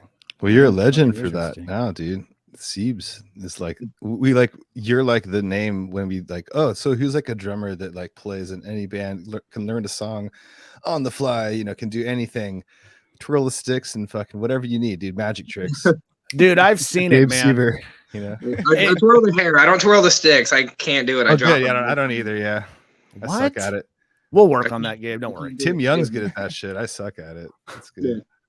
Tim Young's he's the man when it comes to he shreds being flashy on stage and hitting yourself in the head while you're doing tom rolls. I've seen you do that. Hit myself. It was on accident, but you still did it, dude. And I thought, wow, that's avant-garde. Just mic your mouth. Yeah. No, it's great. I mean, it's I still like one of my personal goals in life is to find someone that like has something bad to say about you. Gabe. I'll start. Gabe. Yeah, here we go. Bag of shit. I've been waiting. Thank you. Thank you for setting this up. That's what this is all about, Gabe. Is this where intervention? This is Gabe's intervention. Yeah, man, it's coming. You get fired, then you guys go on tour and it's like, hey, we need a drummer. Hey, Gabe, are you free, dude? He's like $1,600 a night. Fuck you guys. I'll figure it out. No, fucking Gabe's insane, dude. I've seen him. He's the hardest working man in death metal for sure. We know that. Dude, we have a song that is not it's not recorded yet. You know, it's for the next stuff, and we had to learn. You know, we had to learn because we weren't working on it. You know, we were concentrating on these other 4 songs, but we had this 5th song to kind of complete our set. You know. And fucking Gabe, like, what was it like the day before we actually played the show? That final practice was like, all right, here we go. Yeah, we had that show so sick, dude. We had that show with Fallujah, and we were just gonna go with 4 songs. And I was thinking, like, we don't really want to go out and play a show with 4 songs. We gotta have at least one more, like. Round out to 25 minutes. Maybe we can get to 30, put some like interludes between songs and stuff like that. And Monty came down and we rehearsed a couple days, and every day it was like, I didn't get a chance to work on it. Because like I was trying to like, you know, brush up on the 4 songs. We hadn't played those even in months. And then was it the day before the show, or did we rehearse the day of the show? I think we rehearsed the day of the show as well. Okay, so the day of the show, was that the first time we ever played the song? Was it the day of? It might be that rehearsal. Yeah, it was either the night before. Yeah, maybe it was the night before. Either way, it was like the show was just, you know, it was right there, and you fucking the first time too that we fucking were like, all right. Here we go. Yeah, it was just like, oh shit. And that little Phil thing in the front was like, oh my God, Gabe's so good. Well, just to talk about Gabe and what I remember from his past episodes, have you been on more than once, Gabe, or is it just once? Just once in this Okay. one. Yeah. So he had mentioned that like he gets so locked in that live, it's like he does. If you just know that he's going to be playing what he's supposed to be doing, so if you can't hear him, or it doesn't matter about hearing other people, he just knows what to do. So if you fuck up, just pay attention to Gabe, because he's going to be at the right spot at the right time. Did you know? he gets mentioned so much on this podcast that like I thought you were on more than once already too. I'm like, you've been on once? Like, Yeah, that's why. I don't That's remember. probably what it Like, is. really? dude. Is he only been once? Because we like talk about you almost every episode at some point, or like at least to a drummer. If there's a drummer guest or something like, well, you know, like Gabe Seeber, like you just learned like a million songs in a night and fucking do, you know, it's just like you're like the pinnacle of that. It's funny. Dude, it's no joke. No fucking joke. Hell yeah. I think you should actually do like some sort of a series or something like on, I mean, memorization techniques and stuff like that, because I mean, I don't think there's any other drummer that'll like be like, oh, let me learn like this insane tech project, and I got 2 weeks to do it, and just like how to do it. I mean, besides obviously you listen to the song a million times, but like, Well, yeah, I mean, that's why I don't know how I would even go about that, because that's the one thing I'm going to tell you is listen to the song until you hate it, and then maybe it's how you listen to the song or something, like, you know, something like that. Like there's got to be, you know, obviously, like when I joined ODS, the first thing, like I was freaked out. I was like, this music is so fucking gnarly. Like I have to listen to it a million times. And so I then take that and then learn it. You know what I mean? Like it wasn't like just listening to it and understanding everything right off the bat. I was like, this is weird. Like I don't understand this at all. But I knew every change at least to like go in and learn it, you know, because I was like absolutely flipped out. Like, oh shit, I'm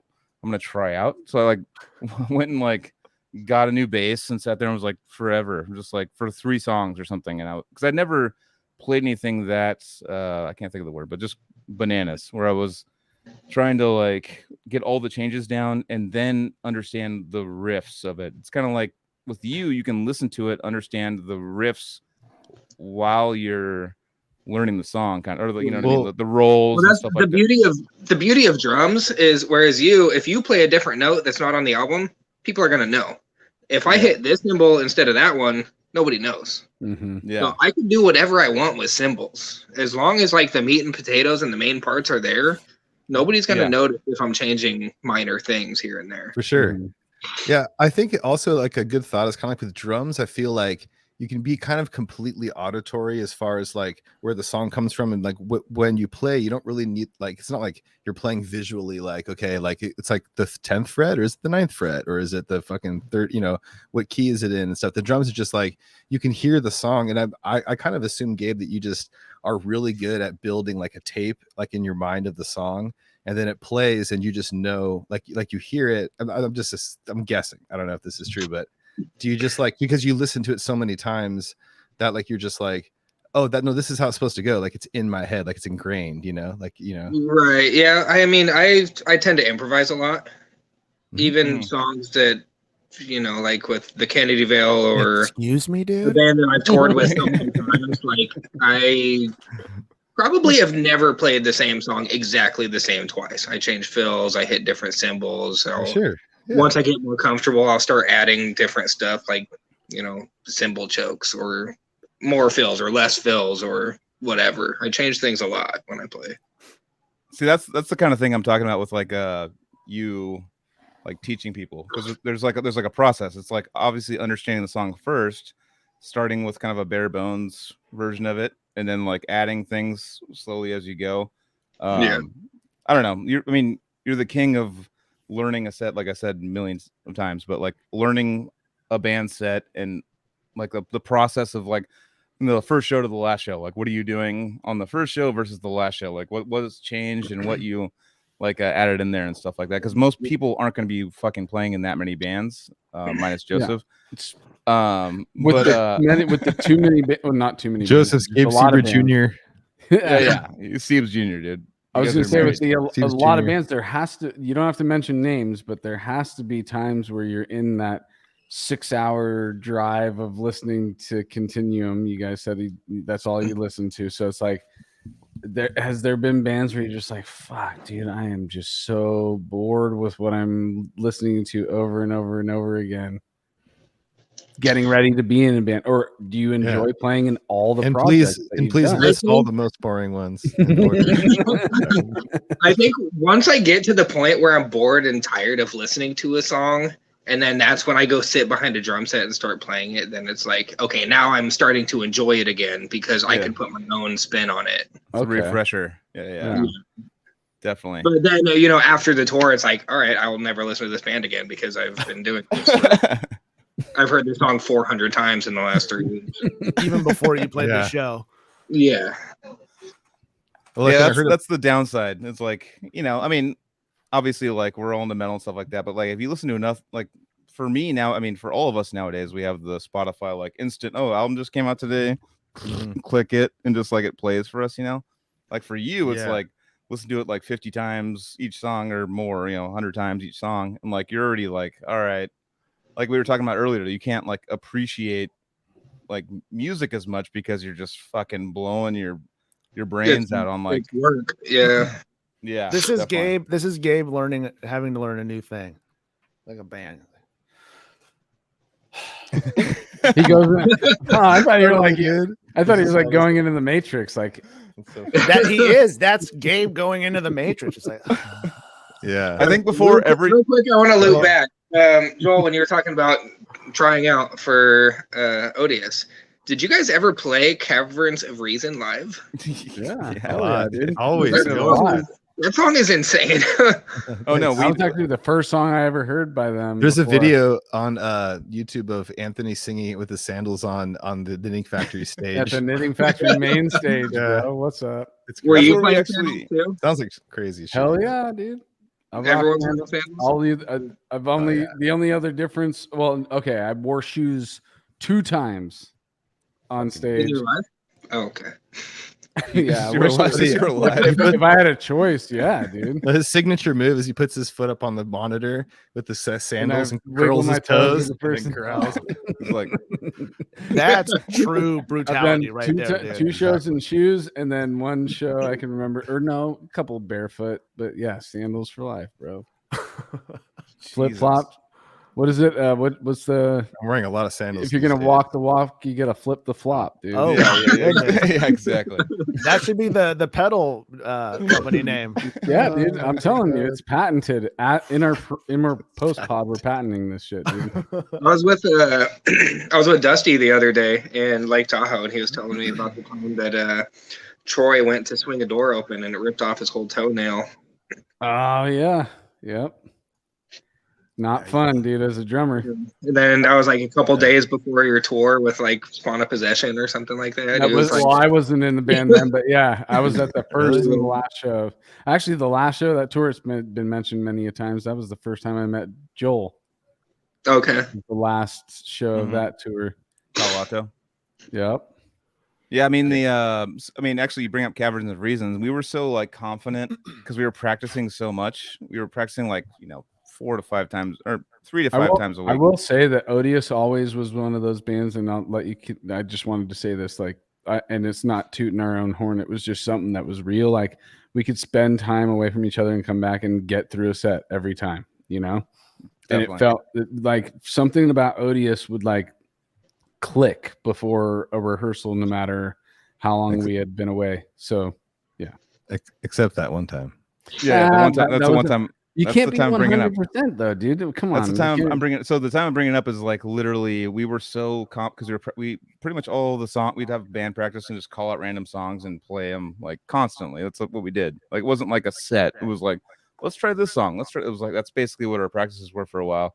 And we were at Maryland Death Fest. We've talked, and someone called out Caverns of Reason, and we're like, yeah, we could do that. Like, but we had we were all rookies. Didn't. There's like dial in any kind of sound. Yeah, we didn't fucking like tell them what monitors to put whatever, and we're just like whatever. Yeah, we'll play it, and just like completely couldn't hear each other. I could barely hear Anthony. Like Casey like had like Well, I don't know what mix Casey had. Like we were just like, yeah, we're ready. Like, and you had switched to guitar from switched to guitar, from and I remember bass, like and we had yeah, it was so much better when we had David back when we were I'm almost blurry what's going on, but like Put when your we had hand up. David back when we used to play it like on the bloodletting, we was solid. Damn, I don't know why I'm so blurry. Let's all put our hands up. but, That's cool. Oh, there you go. I'm back. But yeah, it was like Teamwork. back in the day, we were solid. It was like easy to play, but like when we started shifting shit around, and after it was just a mess. Like the sound, so you had it like was a you had two recipe cymbals, for remember? disaster, dude. Yeah, two cymbals and couldn't hear anything. Oh, You that's were- I don't know. yeah. As a band that was confident in saying, okay, we're in front of 800 people, we'll just take a request. Like that's just the universe That's what saying, you like, come on, guys. Yeah. Well, yeah. Let's needed pay to be attention to smart. our surroundings first before we make that call. Yeah. Yeah. It was a lot of stress for us too. We were just like, we flew in. We didn't even get a rent a car out of the fucking hotel or out of the airport. We just like showed up like, all right, what happens next? And my pickup,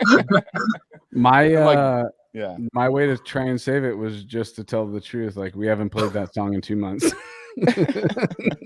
You're on stage. Yeah, But then we picked it up. We picked it up. We That's finished great. the set, and you know what was strange is Yeah. that we all fucking broke down, and then we all scattered like cockroaches, dude. We didn't talk to each other for like at least half an hour, maybe. Yeah. Before we I could think it was look mainly at, you. look at, but no, I went straight to the park. I did go straight outside. Why are you saying that? I'm just kidding. I did go Yeah. straight outside, and I That's could see that that's Ivan was with us, and Ivan was kind of defeated too. It was. Well, it then was you just one see of those, like, well, you see like Super. Gabe like listens to the songs so many times. Like you don't when you're on stage, your nightmare is to fuck up. Like and if you've been in that situation so many times, it was and the biggest you're crowd audience has ever been in front of. yeah, you see the know? crowd and shit, all the pressure that's involved. Like I watch bands nowadays and I see them in the crowd. I'm like, fuck, I'm glad I'm not having to do that. All right, so I'd yeah. like to know, Martin, you and Gabe, what are your favorite train wreck stories? And don't tell me you've Yeah. never train wrecked ever. in Let your me just life, or I'm wrap it gonna real quick. We're cry. saying the rest of that weekend was fucking a blast. We're just paying attention to the one heart knife moment, but everything else was sick, dude. It was a 1.5 second mute, dude. That was funny. I don't like it, dude. Uh-oh. I don't like it. Uh-oh. I found don't Anthony's like it. button. If you mute him for like a half second, I he'll don't like want after that he's gonna like button cuss accessed, me out. I don't want that button accessed. All right. Can we unaccess that, guys? Can we unaccess Thank you. that? Yeah, Martin's on my side, dude. We're gonna unaccess this. We're gonna give you full access afterwards. That's all I was gonna say. I had a fucking great time with you guys the rest of the weekend, other than that one little flub that we all had. All right. Move on, Joel. Take But it, when bro. he muted you? What are you talking about? No, we're talking Take about it their home. fucking. I'm I talking don't about care. their train wreck stories. So Martin will go Yes, first. Like that's the next part. Train wreck, like personal train wreck stories. No, live, no. Like Well, I mean, emotional you train wreck. can. Emotional. Man, I was like, down and Yeah. out from 2015 Yeah. to 2006. Down and out, man. Tell us about your bottom, the worst part of your. I mean, you Right. can open up to that too, but first tell us just train wreck No, on like stage, on dude. stage. Do you ever stopped a song where it's like everybody loses each other and then you end up having to stop and restart or just move on in the Well, set? nope, never. I think I've had like move, like just kind of fucking find the downbeat and come back together somewhere, you know. you never stopped. You never stopped. No, never. All right, stopped. next. Gabe, you're up. Oh shit! I farted on stage before. I've done that. That's kind of a train. There it was, and that was the fart. That's the fart right there. And my fart. God. Yeah, you have to stop for it to be a train wreck. You have to stop. You have to stop, like, and Yeah, look at everyone yeah. like. Like you have to totally stop. I'm sure Gabe's only played like 3,947 shows, so I'm sure there's been Yeah, like I'd Gabe, love at least to, like I'd love three to in actually there. know that number. Well, he's all I've never train wrecked in all the time. All the I have bands. train wrecked many times. Okay. Yeah. Ah, The I feel worst. better. I feel so much better now. The worst one Yeah, was you got to have way more than that. the worst one was the CD release show with Abbott, and we train wrecked probably 4 songs in front of 2,500 people that night. Whoa. Which I think I'm pretty sure I told this whole story on the other podcast I was on. Yeah, I remember you Okay, playing sorry. with them. You told the story we're at about 92, playing dude. with You them. got to refresh my memory on Yeah, that. it was like I don't episode remember the 11. Opening train up like wreck, my though. 5th drink of this pot already. Um, Well, all right. Yeah, basically, my brother lived in London at the time, so it's my first show with them. It's the CD release show of the Abbott album. My brother was living there, so I went to get lunch with he and his wife at the time. Or not at the time, they're still married, but I went to get lunch or dinner with them. I came back. Abbott hadn't played a show in like, I don't know, 4 years or so. And he put on all of his makeup, went to the bar hours before the show. So, of course, everyone at the bar waiting for the show was buying him shots, and came back and it was a mess. Sound check went fine before the show. And then once we get on stage, it was like he had cables that were cutting out. I had a blown monitor, so like I could only hear every other note, and every note I couldn't hear just sounded like fuzz with the bad monitor. And we didn't play to a click. I didn't have like pre-recorded guitar tracks like I do with most every band I play with. And yeah, I'm pretty sure there was like 4 songs that we just completely train wrecked. And I couldn't tell the sound girl or the sound person anything because I'm wearing a mask. So I'm just like waving my arms around, not enhancing the live show probably. Look at that drummer, dude. He's fucking crazy. Yeah, so there's like nothing I could do about it, and we train wrecked a bunch of songs, and that was the one night where I was like, I'm so glad I'm wearing a mask and nobody knows who I am. It was really bad. It was pretty painful. Everybody knows now. Yeah, and then one of the Obscura shows, we're like, it's either the first or second song. It's like a 7-minute song. We're about a minute and a half, 2 minutes into it. I was on wireless ears, but I had like sat on the cable when I sat down. So I just went to move the cable out and I pulled it out of the wireless thing. Fuck. So I have no clicks. I have no guitar. I don't have anything. Their guitar cabs are like in front of me, so I can't hear them at all. And they're all looking back at me like, what's going on? You know, like, because I'm trying to do my best to keep going with what I can just hear from stage volume. But this was the second show, and we had only had like maybe one kind of not even rehearsed for like the whole set. We just kind of played the songs randomly. And it was the second show, so it's like, I don't know these songs well enough to just wing it and get through it. Right. It was one of the new songs from the album that had just Tell come us out. about the moment. Did you pull it out and then you immediate panic? No, we kept playing. I probably played, maybe we got it to like 4 to 5 minutes into the song. So I played for another couple minutes. Okay. But they were all on ears still. So they all had click going. By the time we stopped, I was probably way off the click. Yeah. Yeah. And I mean, Stefan played it off pretty well. He came back and like looked at me and just started like doing this chord thing, like, all right, slow it down. We're gonna stop together, even if we're train wrecking. Like, so it wasn't just like everyone stopped at different points. It kind of came to an end, you know, as lightly as you could put down a train wreck. Right. It was like landing a plane and everybody survived, dude. It was Right. Yeah, we all survived, but the rest of the show, we're like, no matter how good we're playing the rest of the show, everyone's like confidence was Lost an engine, and you coasted so, into a thing where everybody's just got a little bumps and bruises, dude. Yeah, such a bummer. Like so much writing on that, like that video of the dude like tapping the guy's leg and stuff, and it's just That's pretty dope. Like, that tripped me out. I was like, oh, that's cool. But that was weird to me too. Like, if something happened, why wouldn't you just give him your headphones? Yeah, that's too easy, dude. That's way too easy. Yeah, on guitar, like you can figure it out. Like you can hear the drums. You know, like might as well give up your headphones. If the guy tapping your leg has the click in his ear, why not be like, here you go? Or just give him like the left ear. Give you like the left ear. I'll keep the right. We'll make sure you're in. Maybe it was maybe he's listening to something else. It was planned. Yeah, it's just like power planned. It's like I know how to go viral. So his leg, so your headphones are still gonna work, but I'll tap on your leg and I'll say some stuff. It looks like you're doing something crazy. Yeah, I know. And that's like the also the live and die by the click. Like, you know, if that goes out, that sounds like a nightmare. The click. Yeah, it's like one of those things. It's like a thing where you know people are like, "What the fuck's going on?" But like you're like, you can't like go at the. You have no mic on, like, hey, my click went out. Everyone, I'm playing still, but my click. You know, you can't. You know what? You can't say anything to anyone. You're just like, I have to just figure it out. I can't hear anything. I just have to keep figuring out what's going on next. You know, it's a fucking nightmare. What do you guys even? I don't even know people. What do you play? I mean, a computer? Do you like, or your phone, or like, what do you play the tracks off of? Like, I've never done that live, actually. Through a computer usually. So it'll be Okay, either be. yeah. I've done Cubase, I've done Ableton, I've done Pro Tools. Oh, you actually do it through a DAW, like. Yeah. Oh wow. So that way you can have whatever track. So like with Decrepit Birth, we have guitar tracks and sample tracks. Mm-hmm. With the Kennedy Veil, I had samples. With Obscura, there was only samples, but I hear click no matter what. With Obscura, that was the only time I had done like live guitars, and that was kind of. Okay, so they're running samples through the sound. That's why you need the Ableton on there. So oh yeah, okay. I samples was go like, to you the could just house. use the audio. Okay, I got you. Yeah. Yeah. So that way, it's like I don't have to cue anything. It's just you press play and everything's automated and it goes. Right. Yeah.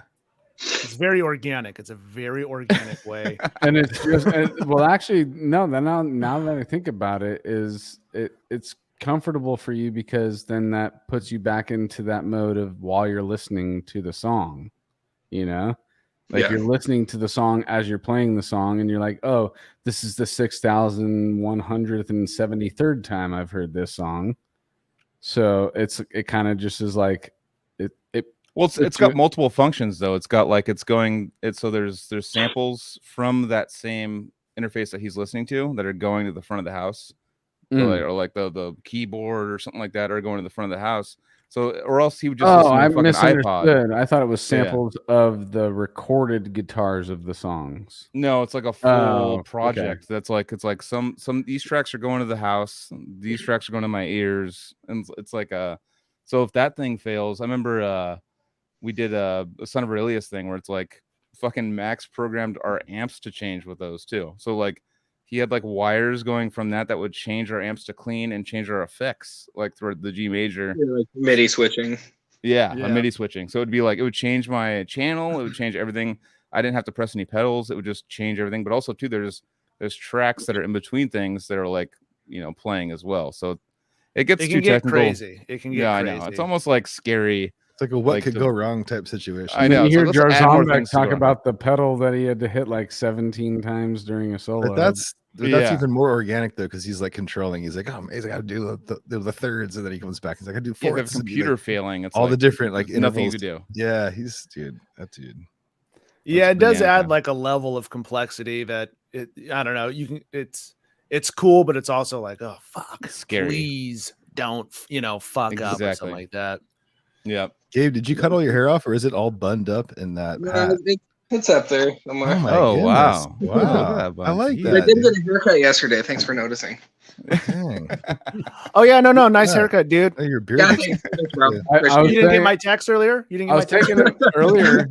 I was thinking earlier, I was like, he's got a sick beard line, dude. Like, I wonder if he does that at home. Did they set you up at the haircut place? Oh, yeah. Gabe does all his own straight razoring, dude. He's fucking it's insane. Nah. He's got like a cool shit like under here. It's all fucking sick. He's an artist. Do you wax your beard? No, I don't wax it. That's just all nature. Yeah. He gets a straight mighty beard, dude. This is nature, baby. What are they sick drummer? So sick drummer.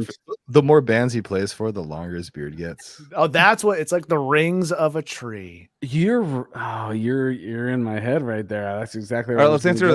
Dude. So sick drummer said. So that stream. See, you did a sick drummer stream on 8/2, dude. August 2nd. In Mesa, Arizona. Yeah, hell yeah, dude. That's rad. These live streams that they do are so fucking cool. I love that. Yeah, me too. The sick drummer. Were you ever on Sick Drummer, Casey? Oh yeah. Okay. Oh yeah, but before Rochester, live streams were Rochester. Just go to the website. It wasn't live, but it was there's the YouTube videos that have been up for a minute where I make stupid faces and I look weird. Yeah. It's great. That was a fun show. That was the one that was like nobody there. That was great. Casey was like, I remember he's just all like, fuck, they're gonna like, it was like, someone's gonna film me. I'm like, shit. I remember like I watched the video and like Casey's like, he's like doing gestures of the camera, like, I don't know. he's like playing, he's like, I don't know what's going on. I made like these faces and I looked back and I'm like, oh, like cringing, like, oh my god, what was I doing? I was like, but hey, it's cool though. Oh, it came out. That was a fucking awesome show, dude. Sick drummer rules. Yeah. Oh, what up? I don't. There this it is. Some Great. sort of a thing. Click with the link. There it is. Scared to click that. You can't click it though. I'm clicking Pause right it now. and type that in So, digit by digit. Read it back. Read it back. No, it's a broken link, guys. It's a broken link. Anyways, so here's the thing. When I was like, oh yeah, talking to Mac and stuff, and you guys, and then he was like, Oh yeah, we Emberthrone, didn't even mention Mac, dude. Shout out to Yeah. Mac. Yeah, absolutely. And he was like talking to you guys, and I was like, Emberthrone, and then I mentioned it to Joel, and he's like, oh yeah, fuck yeah, dude, we got to get those guys on. Gabe Seeber's the drummer, and I'm like, doesn't really narrow it down too much for me. I was like, who? Like, you know, and then but I was like, it's like, yo, Gabe Seeber is the drummer, like I'm supposed to know. But anyways, I put Gabe it on, and I Seeber's was the drummer of like 20% of metal right now. Dude. What are you talking and about? exactly, and I put it on, and I was just like, fuck, this is sick. It sounds Yeah. really sick. So that's the EP. Yep. What's how did you record that? No, we already went over it. But Oh, I'm sorry, I was gone. Sorry. no, It's drums. same in the thing though. studio, Same remote. reaction though. No, I wasn't here. Casey, same thing. I was talking about earlier, like in the beginning, because I was like, it sounds like super professional for a first EP to be dropped. It sounds like Yeah, it sounds really good. super legit. I was like, what the fuck? And then turns out fucking Martin recorded guitars in his house and then like reamped them later in Spain, right? Yeah. Because that's then- where you got to go for that kind That's of stuff. the- You got to do it. Yeah. Shout out to Nico Beninato. Yeah. Oh yeah, fuck yeah. I have you a quick killed it. question for Sick Drummer because I thought that the professor's going to be on there recently. Let's get a date and all that stuff from him since he's in the chat.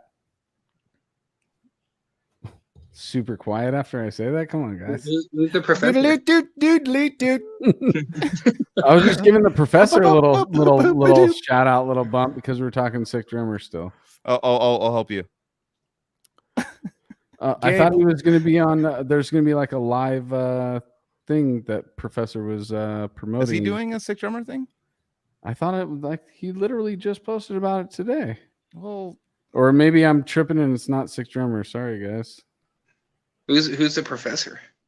Joseph. Oh, okay. He's Seebs Jr., dude. Yeah. He's Dude, trying to get to triple kidding. digits with his bands. He's trying to get there, you're already at going to quad digits. So next time I was thinking that I was joking around with Carrie called me today and I was like, we're doing a new band or Emberthrone. It's that band Gabe's in and like super professionally done. Everything's awesome. And I was like, if we ever have Gabe on, I'm just gonna fucking grab one of those when people show off their images of all the bands they love, it's 700 bands. I'm just gonna put that on the background and just put Gabe Seeber. I just realized I was asking Sick Drummer for the professor, and he's probably like, "Who the fuck is this guy talking about?" So, Joseph, dude, Joseph K. Yeah. All right, Monday in Phoenix. So yeah, and that'll be a live drum stream, August 15th. Yeah. That they do in Phoenix. Ian, you guys should also try to get Casey Brand. He's my roommate. He's a drummer of Odious Construct. He's playing for Hallucinus on that tour, and he's a killer drummer. Dude, Hallucinus is fucking killing it. I'm watching those those clips of Petter going bananas. He's playing guitar and singing and just I'm like, holy fuck, this guy's that's insane. Casey's ripping some of those songs are 270.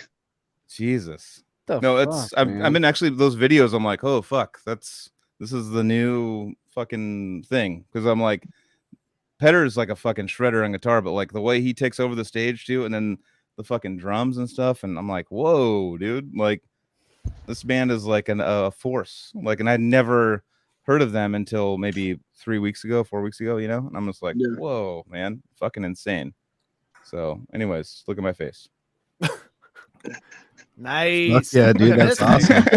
Look at this face. Are you guys writing new material right now? We have some stuff in the works. I think we have a couple songs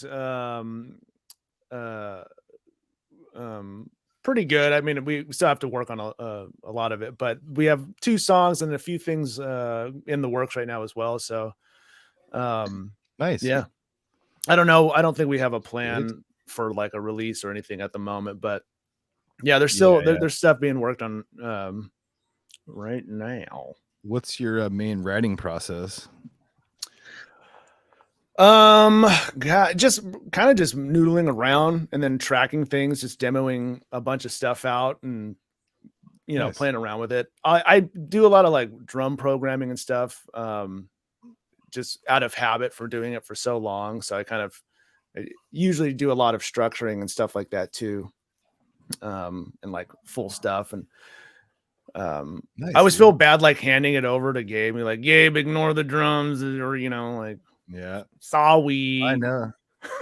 But I like hearing it though. I like hearing what you have in your head when you're writing these things, and then taking that into account when I try to, go back over it and do my own thing on top of it. Because as a guitar player, you're going to hear things completely differently than me.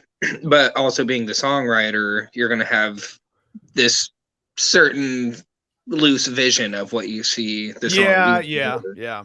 So when I go into it, like, there's so much of the stuff that you've programmed and sent me where it's like, well, I would have never even thought of doing that.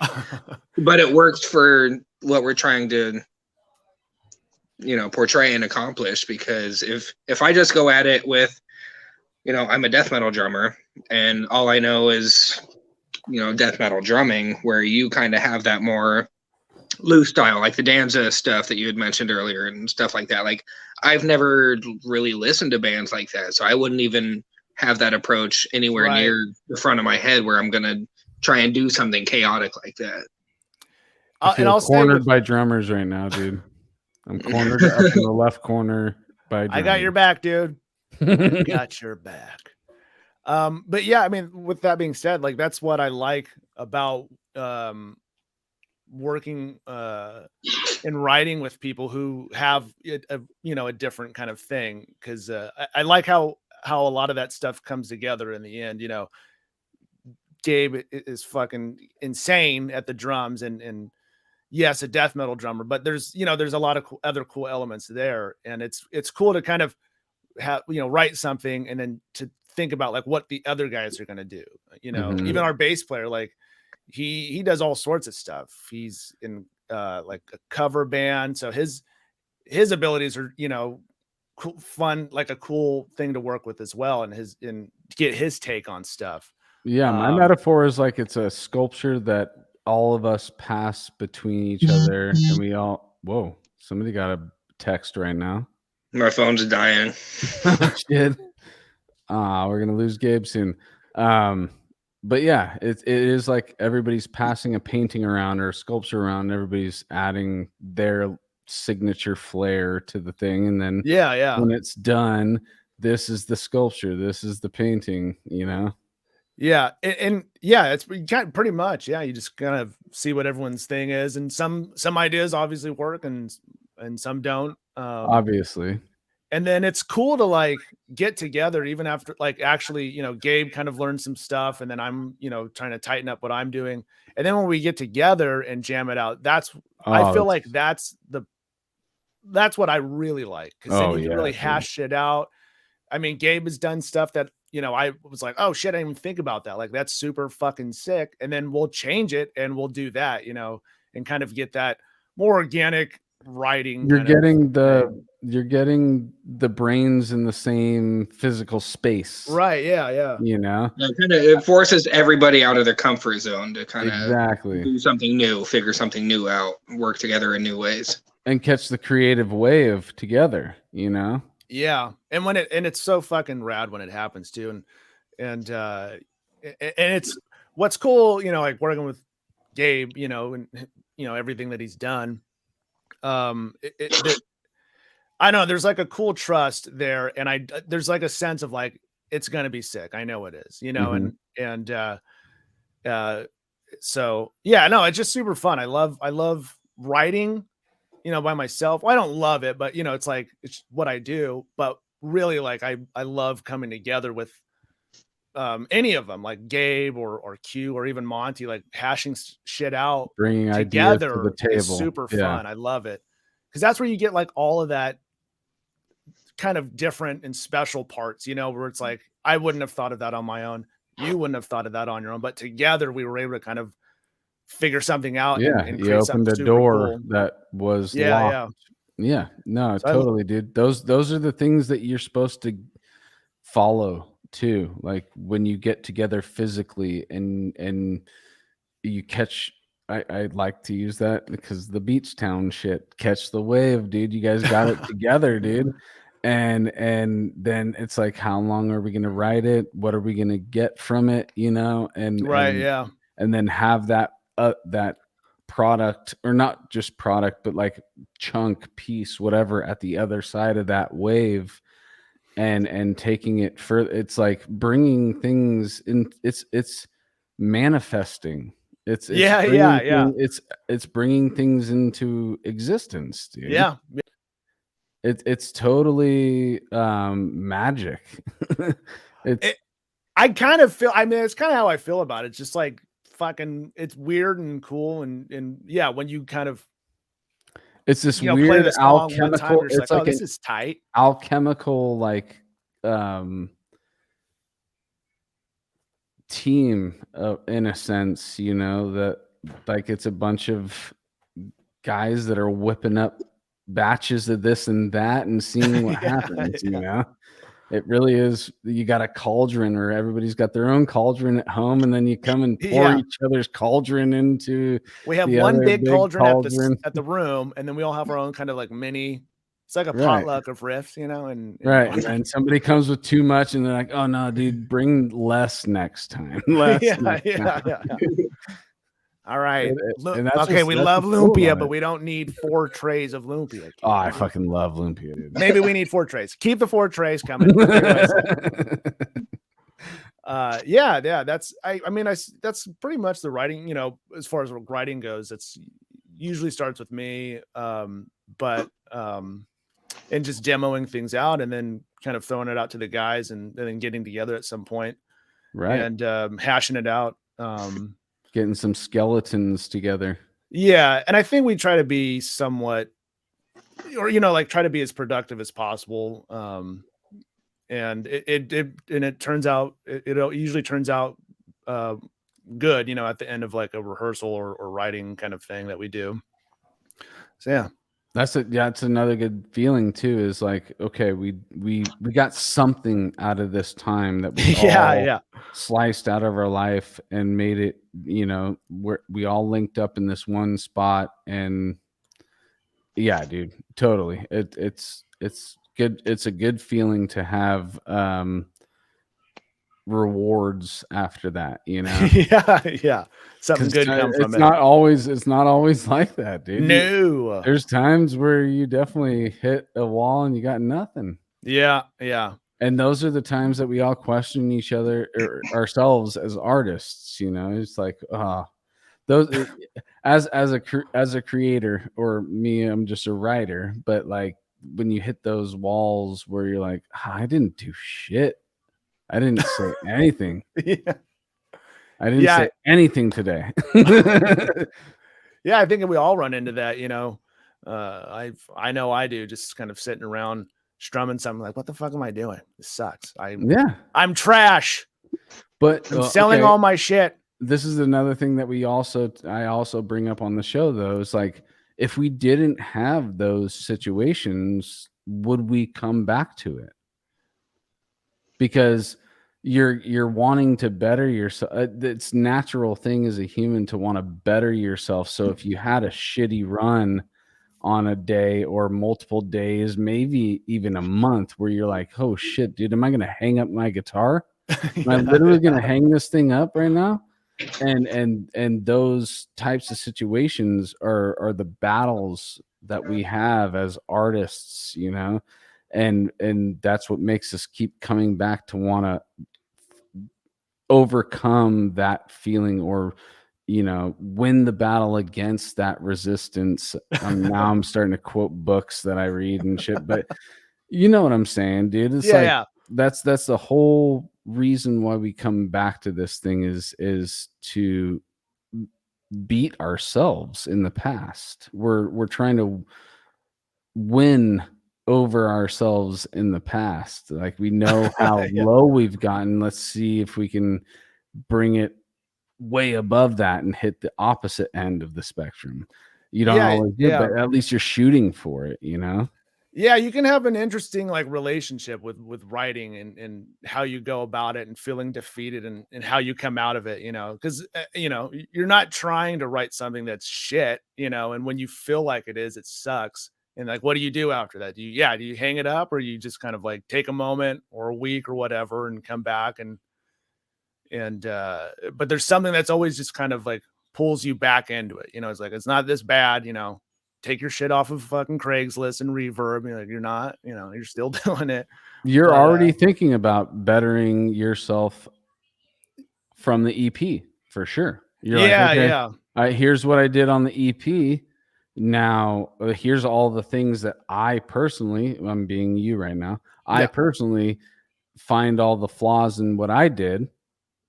This is what I'm getting at, Warbreaker, aka David Siskin.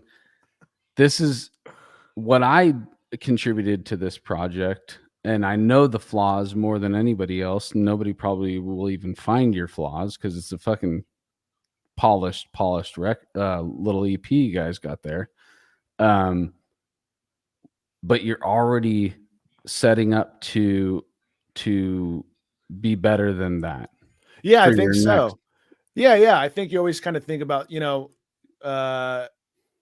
what you can do differently or what you can expand on, or an idea once you that lock it in, it's like you're gonna, the next week you're gonna be like, oh, I could have done this there. yeah. There's always really that. is like that. Always listening to like the recordings, like, why did I do that? And that's what I'm saying. If you didn't have that, you wouldn't be continuing in music. Dude. Yeah. You're probably right. Probably right. It's really all starts with us first, and the fact that we want to hit this one point that almost is like the carrot on the stick, dude. It's never. I mean, we get a little nibble of that carrot, and then it keeps us going. You know, yeah, you got to keep chasing and keep chasing. Yes. Well, dude, I don't even know where we're at in your timeline. Did we even get up to current point yet? I don't know. I don't know. I think we. Gabe Seeber. We got to Gabe Seeber, and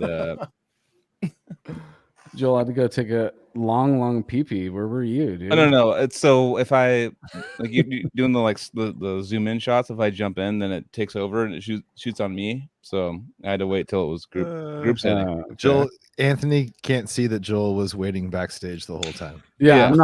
Oh, that's another thing too. Is like I'm just like you guys on the guest. Yeah. I have zero control. You know, my hand doesn't reach this way at all because I don't touch shit. I don't do anything. I got a microphone that works right now, and that's it, dude. Perfect. I'm getting surged right now. I've not been drinking and I've been working out a bunch. And it, surges, I can't do it anymore, dude. I'll have maybe one, but those fuck me up the next day hard, dude. Well, I was like literally at a time where I could, I was like in a drinking mode for a while, so I could like just, it's fine, everything's fine. But like when I'm working out and like eating healthy, then I have one. I'm like, Jesus Christ, I was fucking drinking these. These are like insane. But yeah. Anyways, I'm surged, dude. I don't know. I have no dialogue. That's good. All right, guys. I am gonna split. I was not here for 4th of July, so we're gonna go set off some fireworks. Yes, hell yeah, dude. Go fucking hang out with your family. You've been gone for like 3 years. We learn their names. Tell them about the 14 bands you're in now. Hell yeah, salute the flag and fucking thanks for showing, man. I appreciate the you got some like illegal shit, dude. Allegedly, you got some illegal shit. Allegedly. You can't prove that, dude. Yeah, come find me. Dave, run. We'll fucking hear you. We'll fucking hear you. We don't need to find you. We'll hear you. Thanks for dropping in, dude. I appreciate the last second thing. All right. Oh, yeah, man. Love you guys. Windmill that beard at least once tonight while you're hitting them M80s, dude. Oh yeah. That's what's up, dude. Wait, do it one more time. One more. Yes, dude. That's great. All right, Gabe. All right, love you, buddy. Love you, dude. Later, guys. Have a good night. Buddy. So, Martin, you're in high school. Adam West, dude. Adam West. That's funny. I know he's called Adam West. I'm like right off the bat, he's like, "Oh, Adam West." I'm like, Jesus, man. I'm like, so funny. Already come up with better terms of ever. No, I love it. It's the Adam West fucking rock on, dude. Surgecast. Little tiny. It's your surge cast, dude. I've This had is a me. surge This cast. is me I've had, drunk. but this is post us. This is us trying to like still hold it together. Like, remember when I used to just drink double and triple IPAs all night? Oh yeah. This is me like that right now.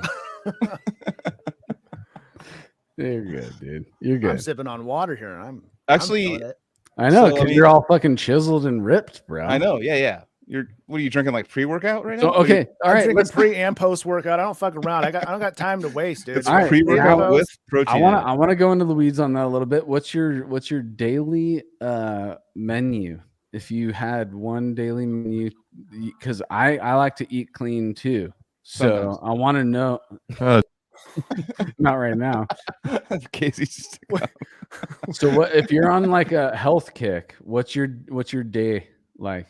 I mean, it's a light health kick. It's just kind of control. Like I cutting out gluten, just Getting going rid of too that, hard yeah. with all of that stuff. Casey should pop in because he's all about gluten. Okay, Martin, I haven't actually for both of you guys. So I cut out gluten most of the time. Does that should I just not cut out gluten? You know, it's like because I feel like when people do the non-gluten thing, it's like they do it like full time. You know, it's like You're saying it's like if you're gonna do keto, you got to stick with it. Yeah, it's like if I have like a sandwich in my just like why did you do all the other shit? No, Well, no. I don't think you should stick to anything gnarly like that. I think taking a break for however long that may be, that's up to Shouldn't whoever. be a long one. But Well, yeah, what I if mean, you have like 3 sandwiches a day, and then you just only have 1 sandwich a day. It's like, nothing wrong with So that, the- man. There is nothing wrong with that. I don't know if that even Check me matters. out, bro. The gluten thing is mostly like if you're kicking the gluten, it's not to like lose weight. It's because your digestion's fucked up. Yeah. You know. But what if you're just like shitting like a gangster? And well, what's a gangster shit? Tell me about that, dude. Let's hear the gangster shit right now. When I eat healthy, I'm fucking constant. Like, say it, man. Say it. Say it, dude. I'm like eating healthy. I'm like I haven't shit in 3 days. This is fucking sick, dude. So I guess you don't haven't shit shit in 3 days. That's unhealthy, bro. No, it was the last weekend I came home and I was in a cabin with a bunch of people, and so I was like, I don't have to shit. So you held your I didn't shit all the whole time. I didn't hold anything. I just didn't. It wasn't like a. It wasn't like your body I just didn't really turned have it off. to. Yeah. I didn't really have to. You know. But no, like when you're eating your smoothies, dude. When you're taking the Hulk smoothies that you, me, and Carrie are little Hulk loads. We need to get back in there. Hulk loads, dude. Loads. When you're on the Hulk loads, like. Oh yeah, it's a nightmare. My butt's like, what's this? Like, how do you turd, dude? So what are we for shitting? Me, I know I have a bidet too. So like when I shit outside my house, it's a night. I forget. I don't know how to wipes and shit to kind of like. I just don't know how to shit anymore. Dude. I'm like because now I'm just like pinch it. You're done. Like rocket water in your butt, and you're turned just done. into like it's like I need the bidet, so I'm just gonna turn. You need that a portable forgot one. how to shit. Yeah, I forgot how to shit. You need like one of those pocket bidets. It's like a little squirter thing. You just blast your ass. Have you seen them? I think no. That's a fucking invention. It's basically a fucking enema for. Yeah. It's just an enema you use outside of your ass. Well, you could buy a fucking $2 super soaker for that shit, bro. Or like a long straw when you're at a restaurant, you know, and you just get a sideways super soaker. Just like pump it up, just like in front of all your friends, like just like shoot it. You're just like, I gotta go take a shit. I'll be right back. Dude, I would just keep wet wipes for on the go. But you said you don't shit other places than home, so. I mean, I do, but I just like it's like a nightmare. I'm just like, I've been sitting here long enough. I'm done. Pinch, and then I'm like, I was like, cool. There's 300 wipes now. 300 wipes after not 300. It doesn't look different. It's like That's 11 the worst. Yeah. It's like a brown marker. Just like it's like sick, dude. This is some marker in my like an upside down marker in my ass. It's like you're just making copies of the same stain. You know what I mean? Just like how many times do I need to see So with what you've just said, yes, you should just kick the gluten, bro. Yeah, don't eat gluten, man. My mom told me. My mom came and stayed here because she's got like is it celiac or is that? Oh yeah. She's got that, and she went in the bathroom and I was like, Mom, come here. Like flew her out, stays on the mattress, and like she went into the bathroom after I went in the bathroom. She's like, dude, you got a gluten issue. Because I had IPAs all night. Shit, dude. And she's all, dude, that smell is, I know that smell. And I was like, she's like, you're G'd out, dude. And you're like, thanks, mom. You're like, no. Gluten. yeah. That's why I go the White Claws, though. It's like, I don't do the. All right. Yeah. Alcohol is going to fuck your shit up too, dude. That's another thing is even though you're drinking this is going to fuck up your shitting cycles too. But the real thing is, dude, eat some fucking high fiber oatmeal. Chia seeds, hemp seeds, mixed berries. That's your breakfast. 3 hours later, have a fucking orange. Have an orange and a half. Orange and a half of an avocado. Okay. Lunch, a fucking 3 egg scramble with bell peppers, onions, spinach, all that shit. Later, a fucking apple with some peanut butter. Like steak, chicken, fish, whatever for dinner with some, greens and vegetables on the side. The cleaner, the better, That's all that. So did you eat like that for 3 days? What I just said, if you eat like that for 3 days, you will shit at the same time every single day. It'll fall out of you. Your wipe will be like 1 or 2, and then you're fucking done, dude. And you move on with your fucking life. Yeah, man. You move on with your life. Get it together, dude. I love the Death Metal podcast. Like, dude, Joel, you're not shitting correctly. I don't get why you're not shitting. This isn't the Death Metal podcast. This is the Cali Death podcast. That's a rock and roll kind of shit pet cast. But so Martin, like, you're eating better though. We didn't get into that. So I'm shit weird. I shit weird. I can tell. That's what it sounds like. But for you though, your friend called you out. Like, what's up? What's your new diet? So are you just eating chia seeds and like toilet paper? Or what? You saw my post? Yeah, pretty much. And you can have it different ways. You can make like a toilet paper chia seed burrito. Just roll them up. Yeah, if you let the chia seed soak, it makes the toilet paper more way better, fibrous, and it makes single ply taste like double ply. I'll say that right now. You have a wet chia seed and some single ply. We're working with some double ply now.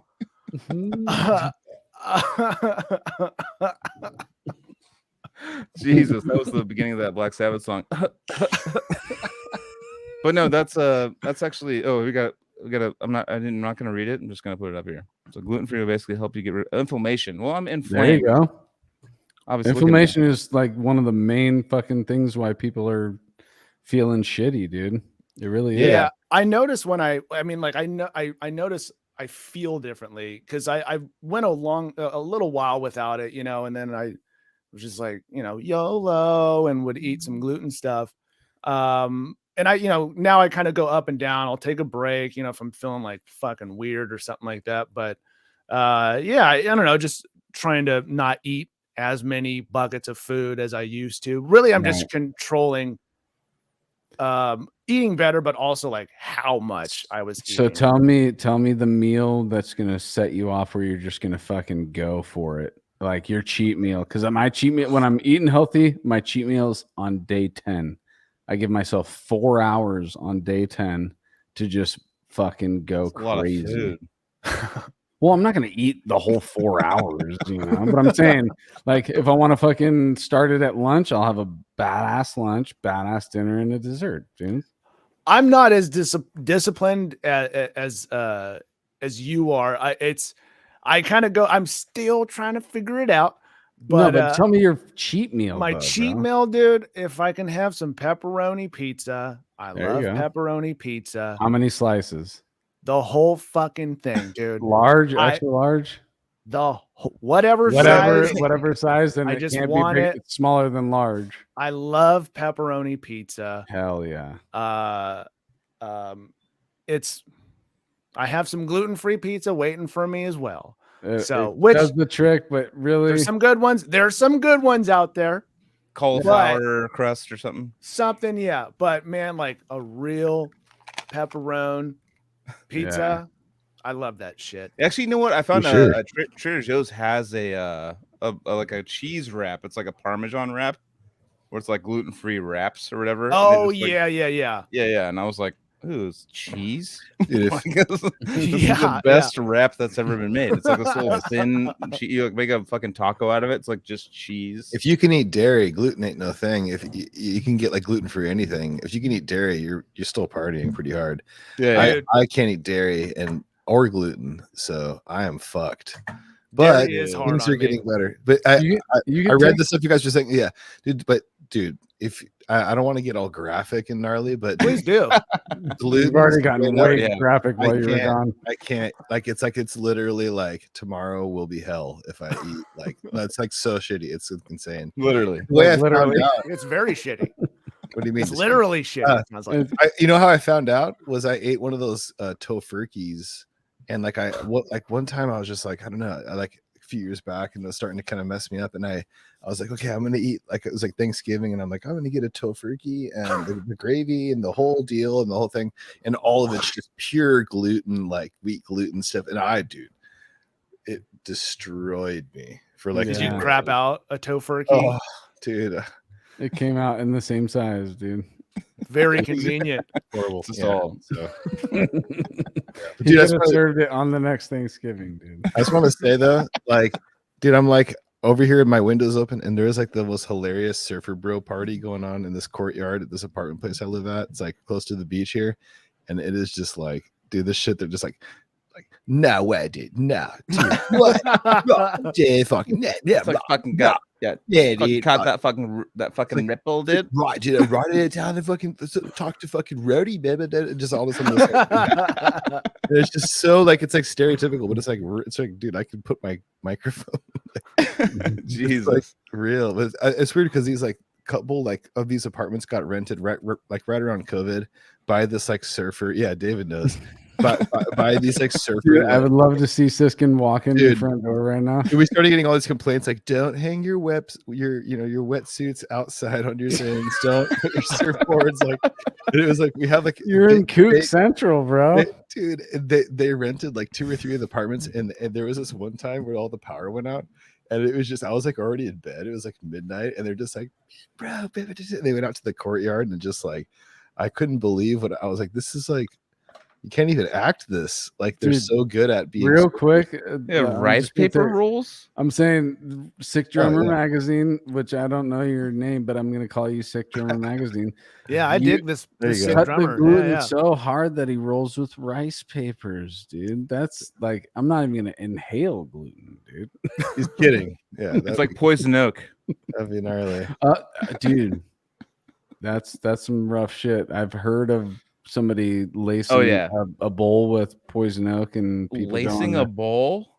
with poison oak, dude, and person had to go to the Jesus. hospital with poison oak in their lungs. dude. Ian. So never again. Ian. What up, Ian? Ian, stick with the rice paper, not Rice papers. the Yeah, dude. poison ivy. What about rolling cheese papers, dude? totally. Unbleached hemp is good too. Oh yeah, and then the Parmesan cheese wraps. Try those too. Yeah. Roll it, roll Trader that. Joe's. Yeah, roll your weed in the Parmesan cheese wraps, dude. I might be blacked out. But No, you're so not. anyway, You're still talking to us. I've dude. been drinking for a while. Why'd you? Were you drinking before the pod too? No, I started right when we started. Anyways, let's not harp on this All right. because I'm not gonna remember any of it. Why you're the one who brought it up again? I'm drunk. I'm just kidding. Surgeon. No, anyway, so Martin, dude. Yeah. So I mean, obviously you're shredding the guitar, and Yes. Yes, I am. you Yes. you shredding the gnar like you're a narwhal. Yes. Yeah, but I Good was jumping gnar, with dude. like Gabe and Monty. These guys have been like big bands and stuff, and you're like listening to Green Day and stuff, and like and Living it up, man. I know, but seriously though, you must have like churned an eye. Like, were you taking a bunch of lessons, music theory? Like, what were you? I already fucking asked doing? him that question, dude. I'm gonna go. I know, Nah. but still though, like, I mean, like, how do you No. attract Gabe and Monty? Like that's like Sacramento scene is kind of like yeah, it's just How do I Pure- attract Gabe and Monty? Let me tell you yeah, something. just sexually. Besides sexually, like, Oh. but I mean, because that's like in Sacramento, those are names that are in the big bands of Sacramento. Like, and Yeah, you're, yeah, you're yeah. starting from Antioch's like Progress, or it was called, and then Oh, synopsis, man. synopsis. Sorry, but you start from that though, and you attract those guys. Besides with no Sex Panther, you just go like directly in and like get them into the like to buy into what you're selling. Yeah, Monty was in the Antioch synopsis, so that was an easy one. But we had been talking forever about doing another project, something along the lines of the Emberthrone thing. And then Gabe, Gabe and Monty were doing the Kennedyville thing. I can't remember if they've done something else together, but so that's, and just, Gabe being around here. So that's how I knew him. Yeah, I don't know. I mean, I've done other stuff, things that are not metal, but in between, the Antioch synopsis stuff, and now I've other stuff that's just not metal at all. Yeah. But it was always something that I wanted to do again, this style of music, and I knew who I wanted to do it with. And Monty, just I've just always been impressed with the guy. And we've always got along. We've always worked well together. And Q, our bass player, same thing. He's just fucking. Is his name Q? Quentin, but Okay. that's just too much. Q. And well, maybe for the listeners, they just want to know who you're talking about. Yeah. And it's his skills and his abilities, it's just like, dude, I want you. It would be fucking sick to have you. And then same thing with Gabe. I wasn't even sure Gabe would want to do it.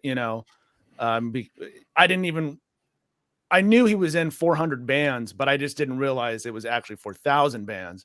And, but yeah, like when, he was down to do it. And I actually worked on, I don't think it's the last one, but it's, what's it called? Oh, I think it's the Kennedyville album, Imperial. Okay. When they did that one, I actually did the, like the orchestration instruments and stuff like that. Like, cool. Yeah, wrote those and tracked them at home and sent them off to them. So we kind of worked together in that aspect. So we kind of had a little bit of working relationship. Yeah, I don't know. That's just kind of how, really just friends, and I think we all just kind of want to play with each other. I think, I know I do. I that's why I'm like stoked to be playing with these guys, because they're who I want to play with in this style of band, Is everybody based up in Sac? Is everybody from the band? Yeah. Up there? Yeah. That's rare now, dude. Well, Monty's up in Portland, but okay. But he's a vocalist. Fucking Vincent here. Vincent. I like Killswitch. I mean, Killswitch Engage, not to go, I'm drunk. No, but Killswitch Engage actually I got into at the ripe old age of 34 or 5. It's a good time, man. That late, dude? Yeah, it was late. I was what was the album? I mean, there was like the songs, which I can't even name right now.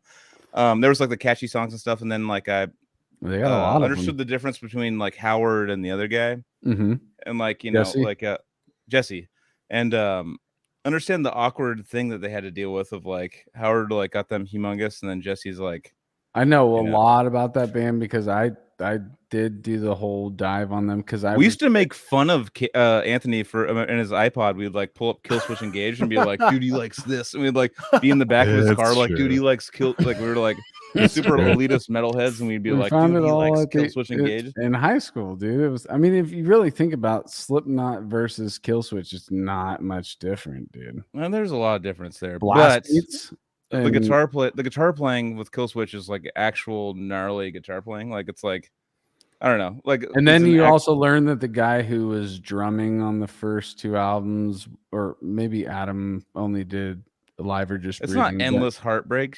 Fucking, what's your brother drinking? It's End of Heartbreak. He is definitely end of Heartbreak, Endless Heartbreak. Yeah, he is. That Remorseless drummer is my brother Vincent. All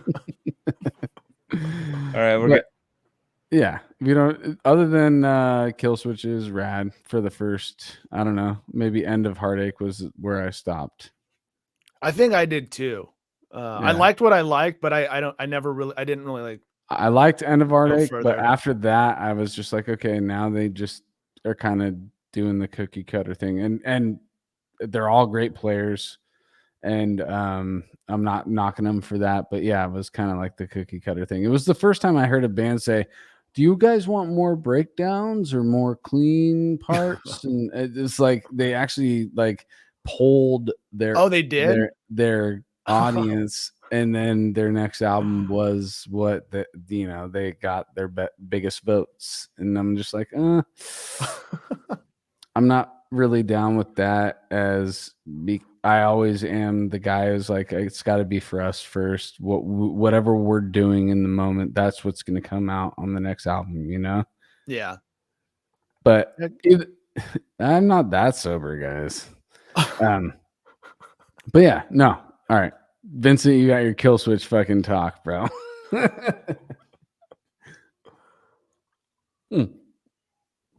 But I mean, if you really think about it, it's like it doesn't matter about what we like or what we dislike. It's about what we're making, And Emberthrone is making what they want to make right now. I'm hoping, Martin. At the moment, we are.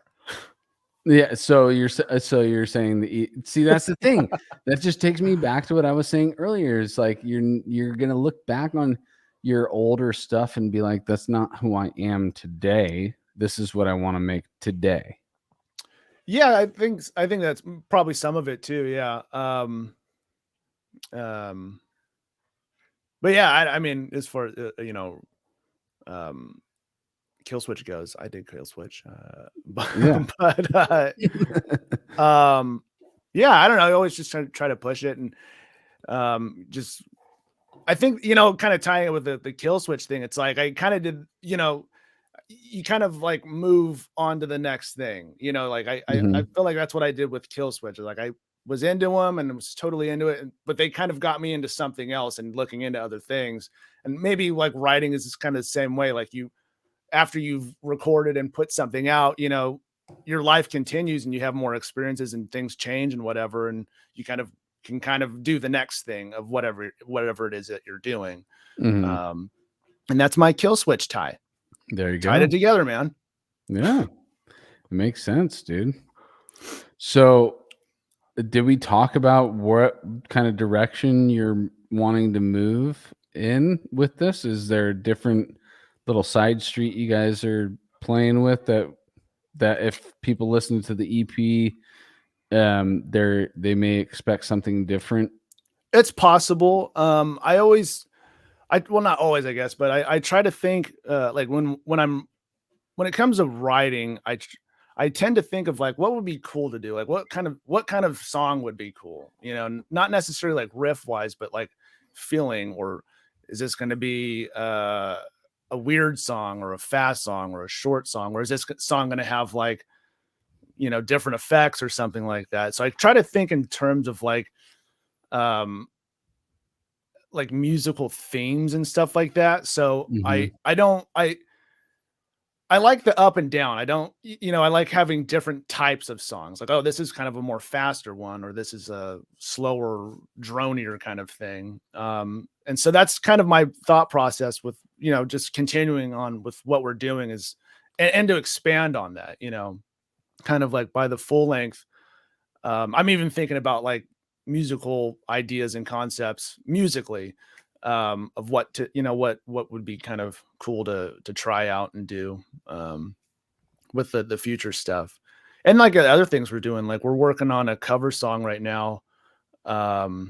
Myself, Monty, I think Q's going to be on it. And we're doing it with Alex Hoffman, who was the vocalist for Fallujah, the original guy.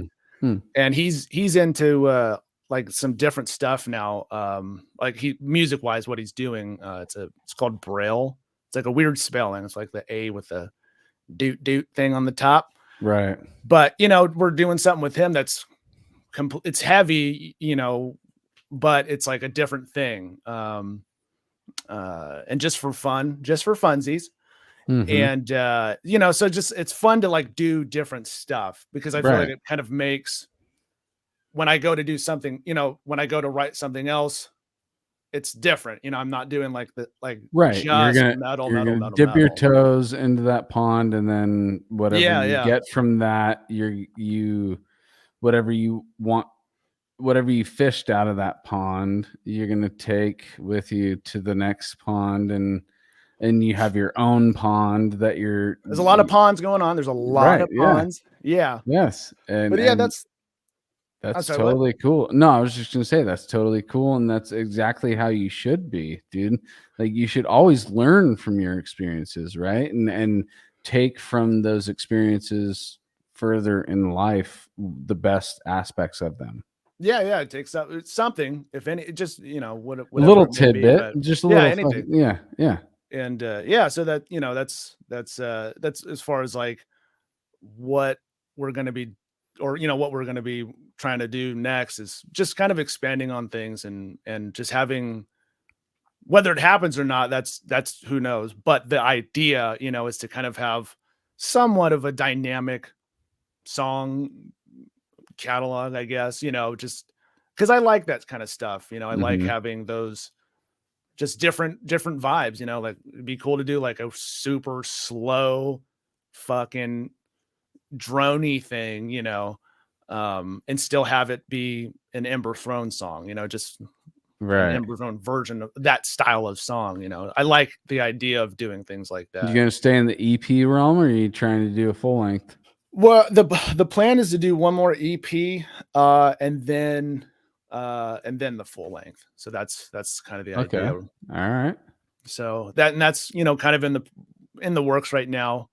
We've got a couple. One of the songs we have in the set, but I think it's going to change. It's just kind of like it works and it's cool, but we haven't really spent the time on crafting it as a group.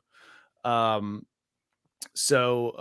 yeah, that's the idea. Is we got a couple in the works right now, and then a bunch of different like pieces of songs and stuff like that. But yeah, one more EP and then put out a full length. Killer, dude. That's the plan. Yeah, dude. I mean, this might be too inside baseball, but is Seek and Strike? Is that just a one-time deal, or you guys signed with them for multiple releases? Yeah, no, we're signed on with the 2 EPs and the full length. Nice. That's what we're doing. Killer. We don't really have any plans, to do anything outside of that. What about live stuff?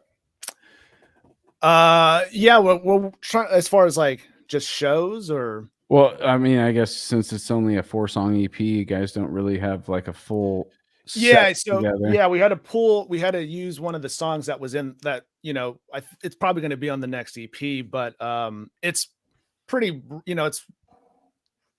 it's done as it is right now, and it's, we play it and it works.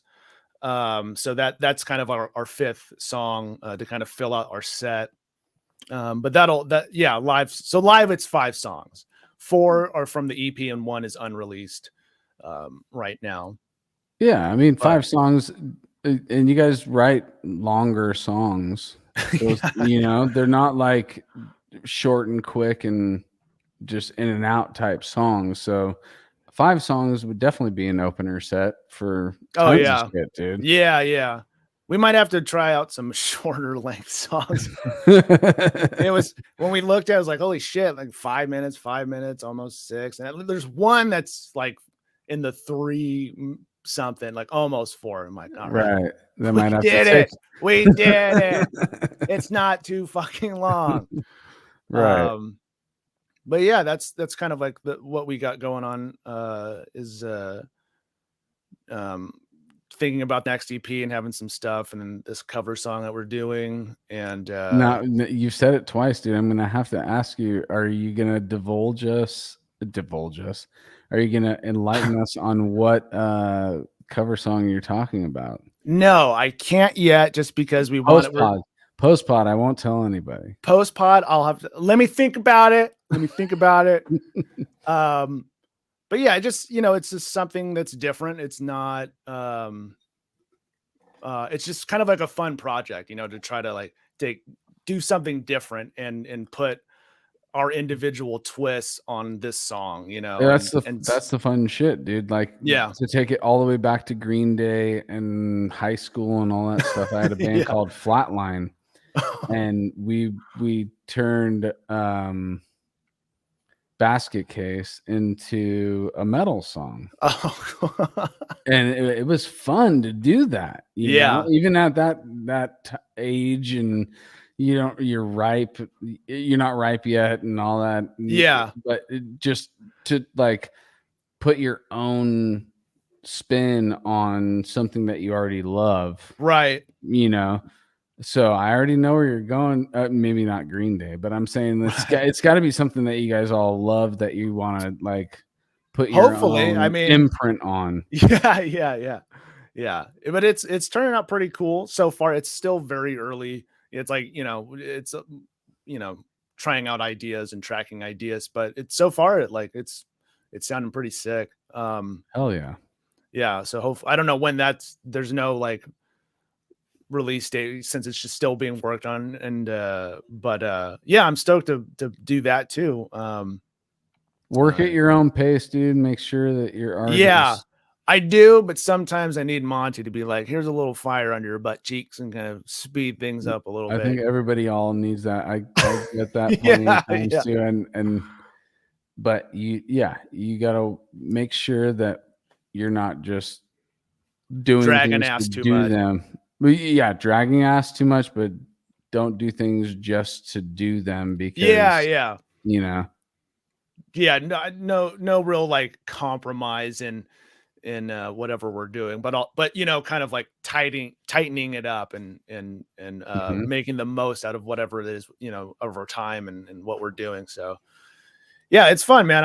I'm stoked to be doing it, man. I'm stoked to be doing it with these guys. I'm surprised. It's just, I don't know. It's cool. I like it. It's Well, dude, we'll always represent Cali death metal, dude, because that's sick. what this shit's Fuck all yeah, about, man. dude. And we know that the scene up in Sac has or around Sac too has always been popping off for us, and now it's starting to like within the last, I don't know how many years, Sacramento's starting to put itself on the map for metal too. So Yeah. the underground, at least I know that. Yeah. You have the Deftones. I mean, that's like Fairfield and shit, right? Are they Fairfield? I think there's Sacramento. Oh, maybe Papa Roach is Papa Fairfield. Roach is Vacaville, I think. Yeah. So either way, I'm just saying, like, for us, Corn. the underground death shit, Yeah. like hearing that scene, just doing this show has showed me that scene is a scene that I should have been paying attention to more. And I'm glad that like it's still bubbling up, dude, and things. Yeah, it took a break. I can, there was all a moment kinda where we did. were all doing like a lot of cool shit was happening. And then, just fucking life was like, hang on, everyone. And, Yeah. and it kind of slowed down, but it does definitely seem like it's like something's happening. It like, Right. again, with like the metal scene and stuff like that. And there's like super cool bands that just kind of like had honed their craft this whole time. And now they're at this point where like, they're like doing really sick shit, and Flub was the band that made me say, "Oh shit's going down over there." yeah, dude. Yeah. Yeah. Flub's So sick. Yeah. A lot of cool bands and stuff. So it's kind of, and what's cool is like a lot of them between all of us are friends, in some fashion. And so it's cool to kind of have a be, community, yeah, kind of in this like this old school collective. thing that we used to have, and things And happen, you're whatever. 35, so you born in 86. You Yeah. still kind of got a little taste of what it was like to, put ads out and Yeah, shit to dude, find flyering at drummers and- shows. Yeah. Like, well, you want to go to my show? No. All right. How about your friend? Go to shows with demo CDs and all that kind of shit, dude. Yep. Filled up in the backpack. Demo flyers in the dude. demo Stickers, fucking demos, sleeve. flyers. Yep. That's what it's all about, dude. And it's sick to hear from you and from the scene up there and what you have planned. This is all great stuff, dude. I had a blast tonight, dude. Thanks, man. Martin, That was super cool. You're a good podcast guest, dude. Thanks. No, for real. I love you came with the microphone. You know, we're dealing with computer mics most of the time. So I got the ears in, I got the mic ready, dude. Yeah, dude. No, I'm glad that you're ready for Joel's out, huh? Joel, we're gonna end this without Joel. Yeah, he was having problems with his internet.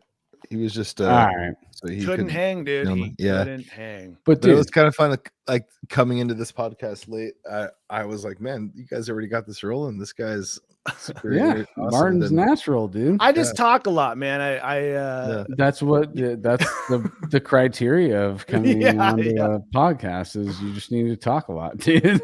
Keep going. Keep going. Dude, and I love all the weeds that we got into this episode too. So hey, this is great, dude. And everybody, please, if you haven't heard it yet, get out there and listen to those 4 songs. You're in and out. Well, you're not in and out real quick, but it's. I take my time.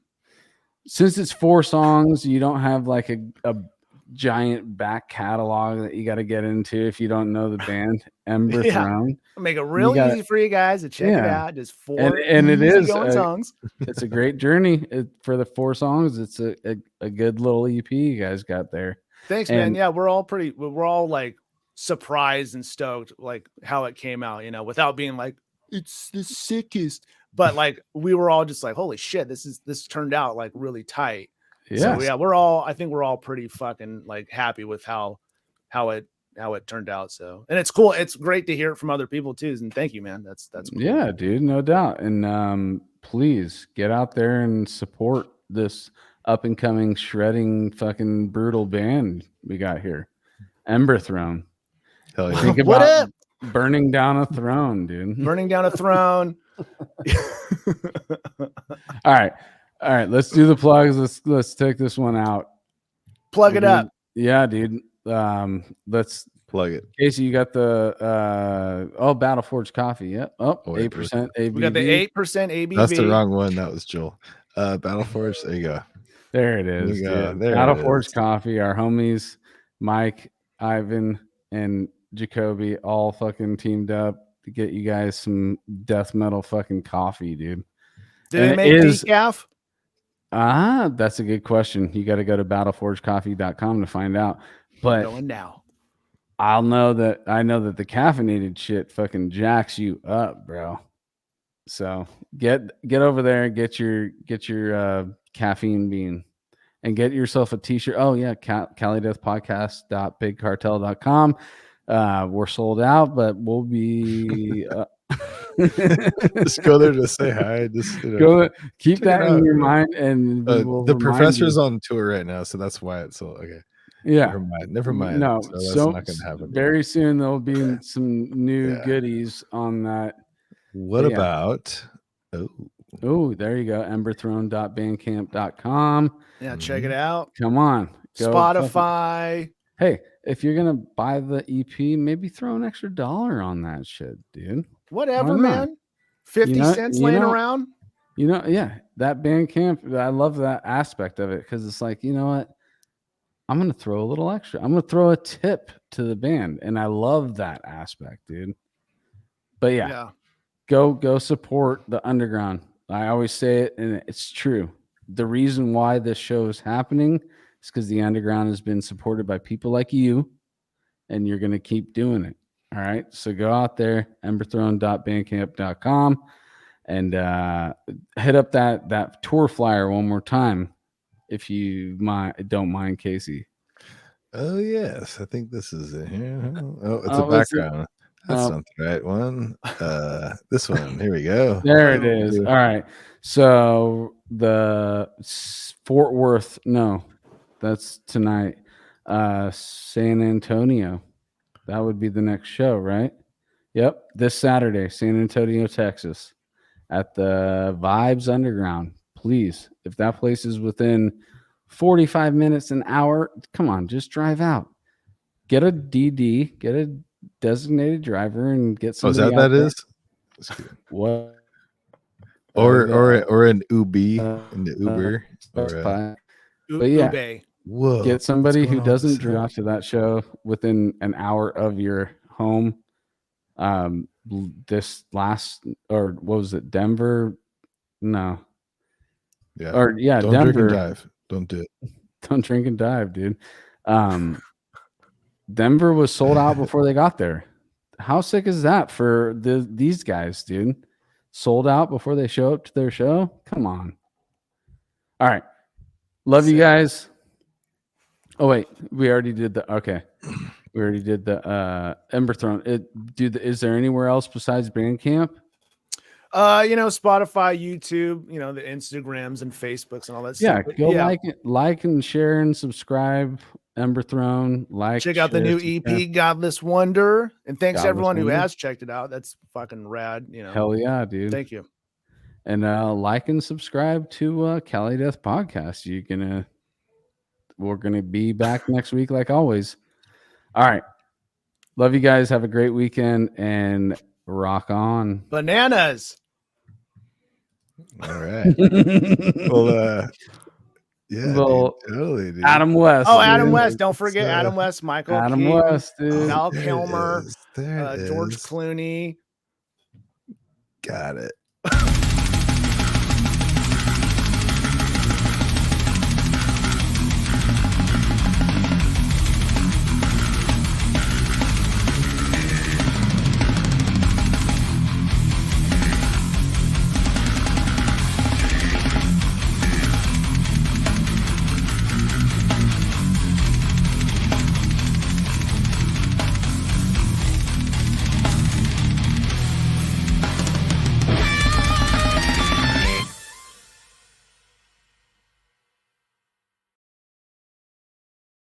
We made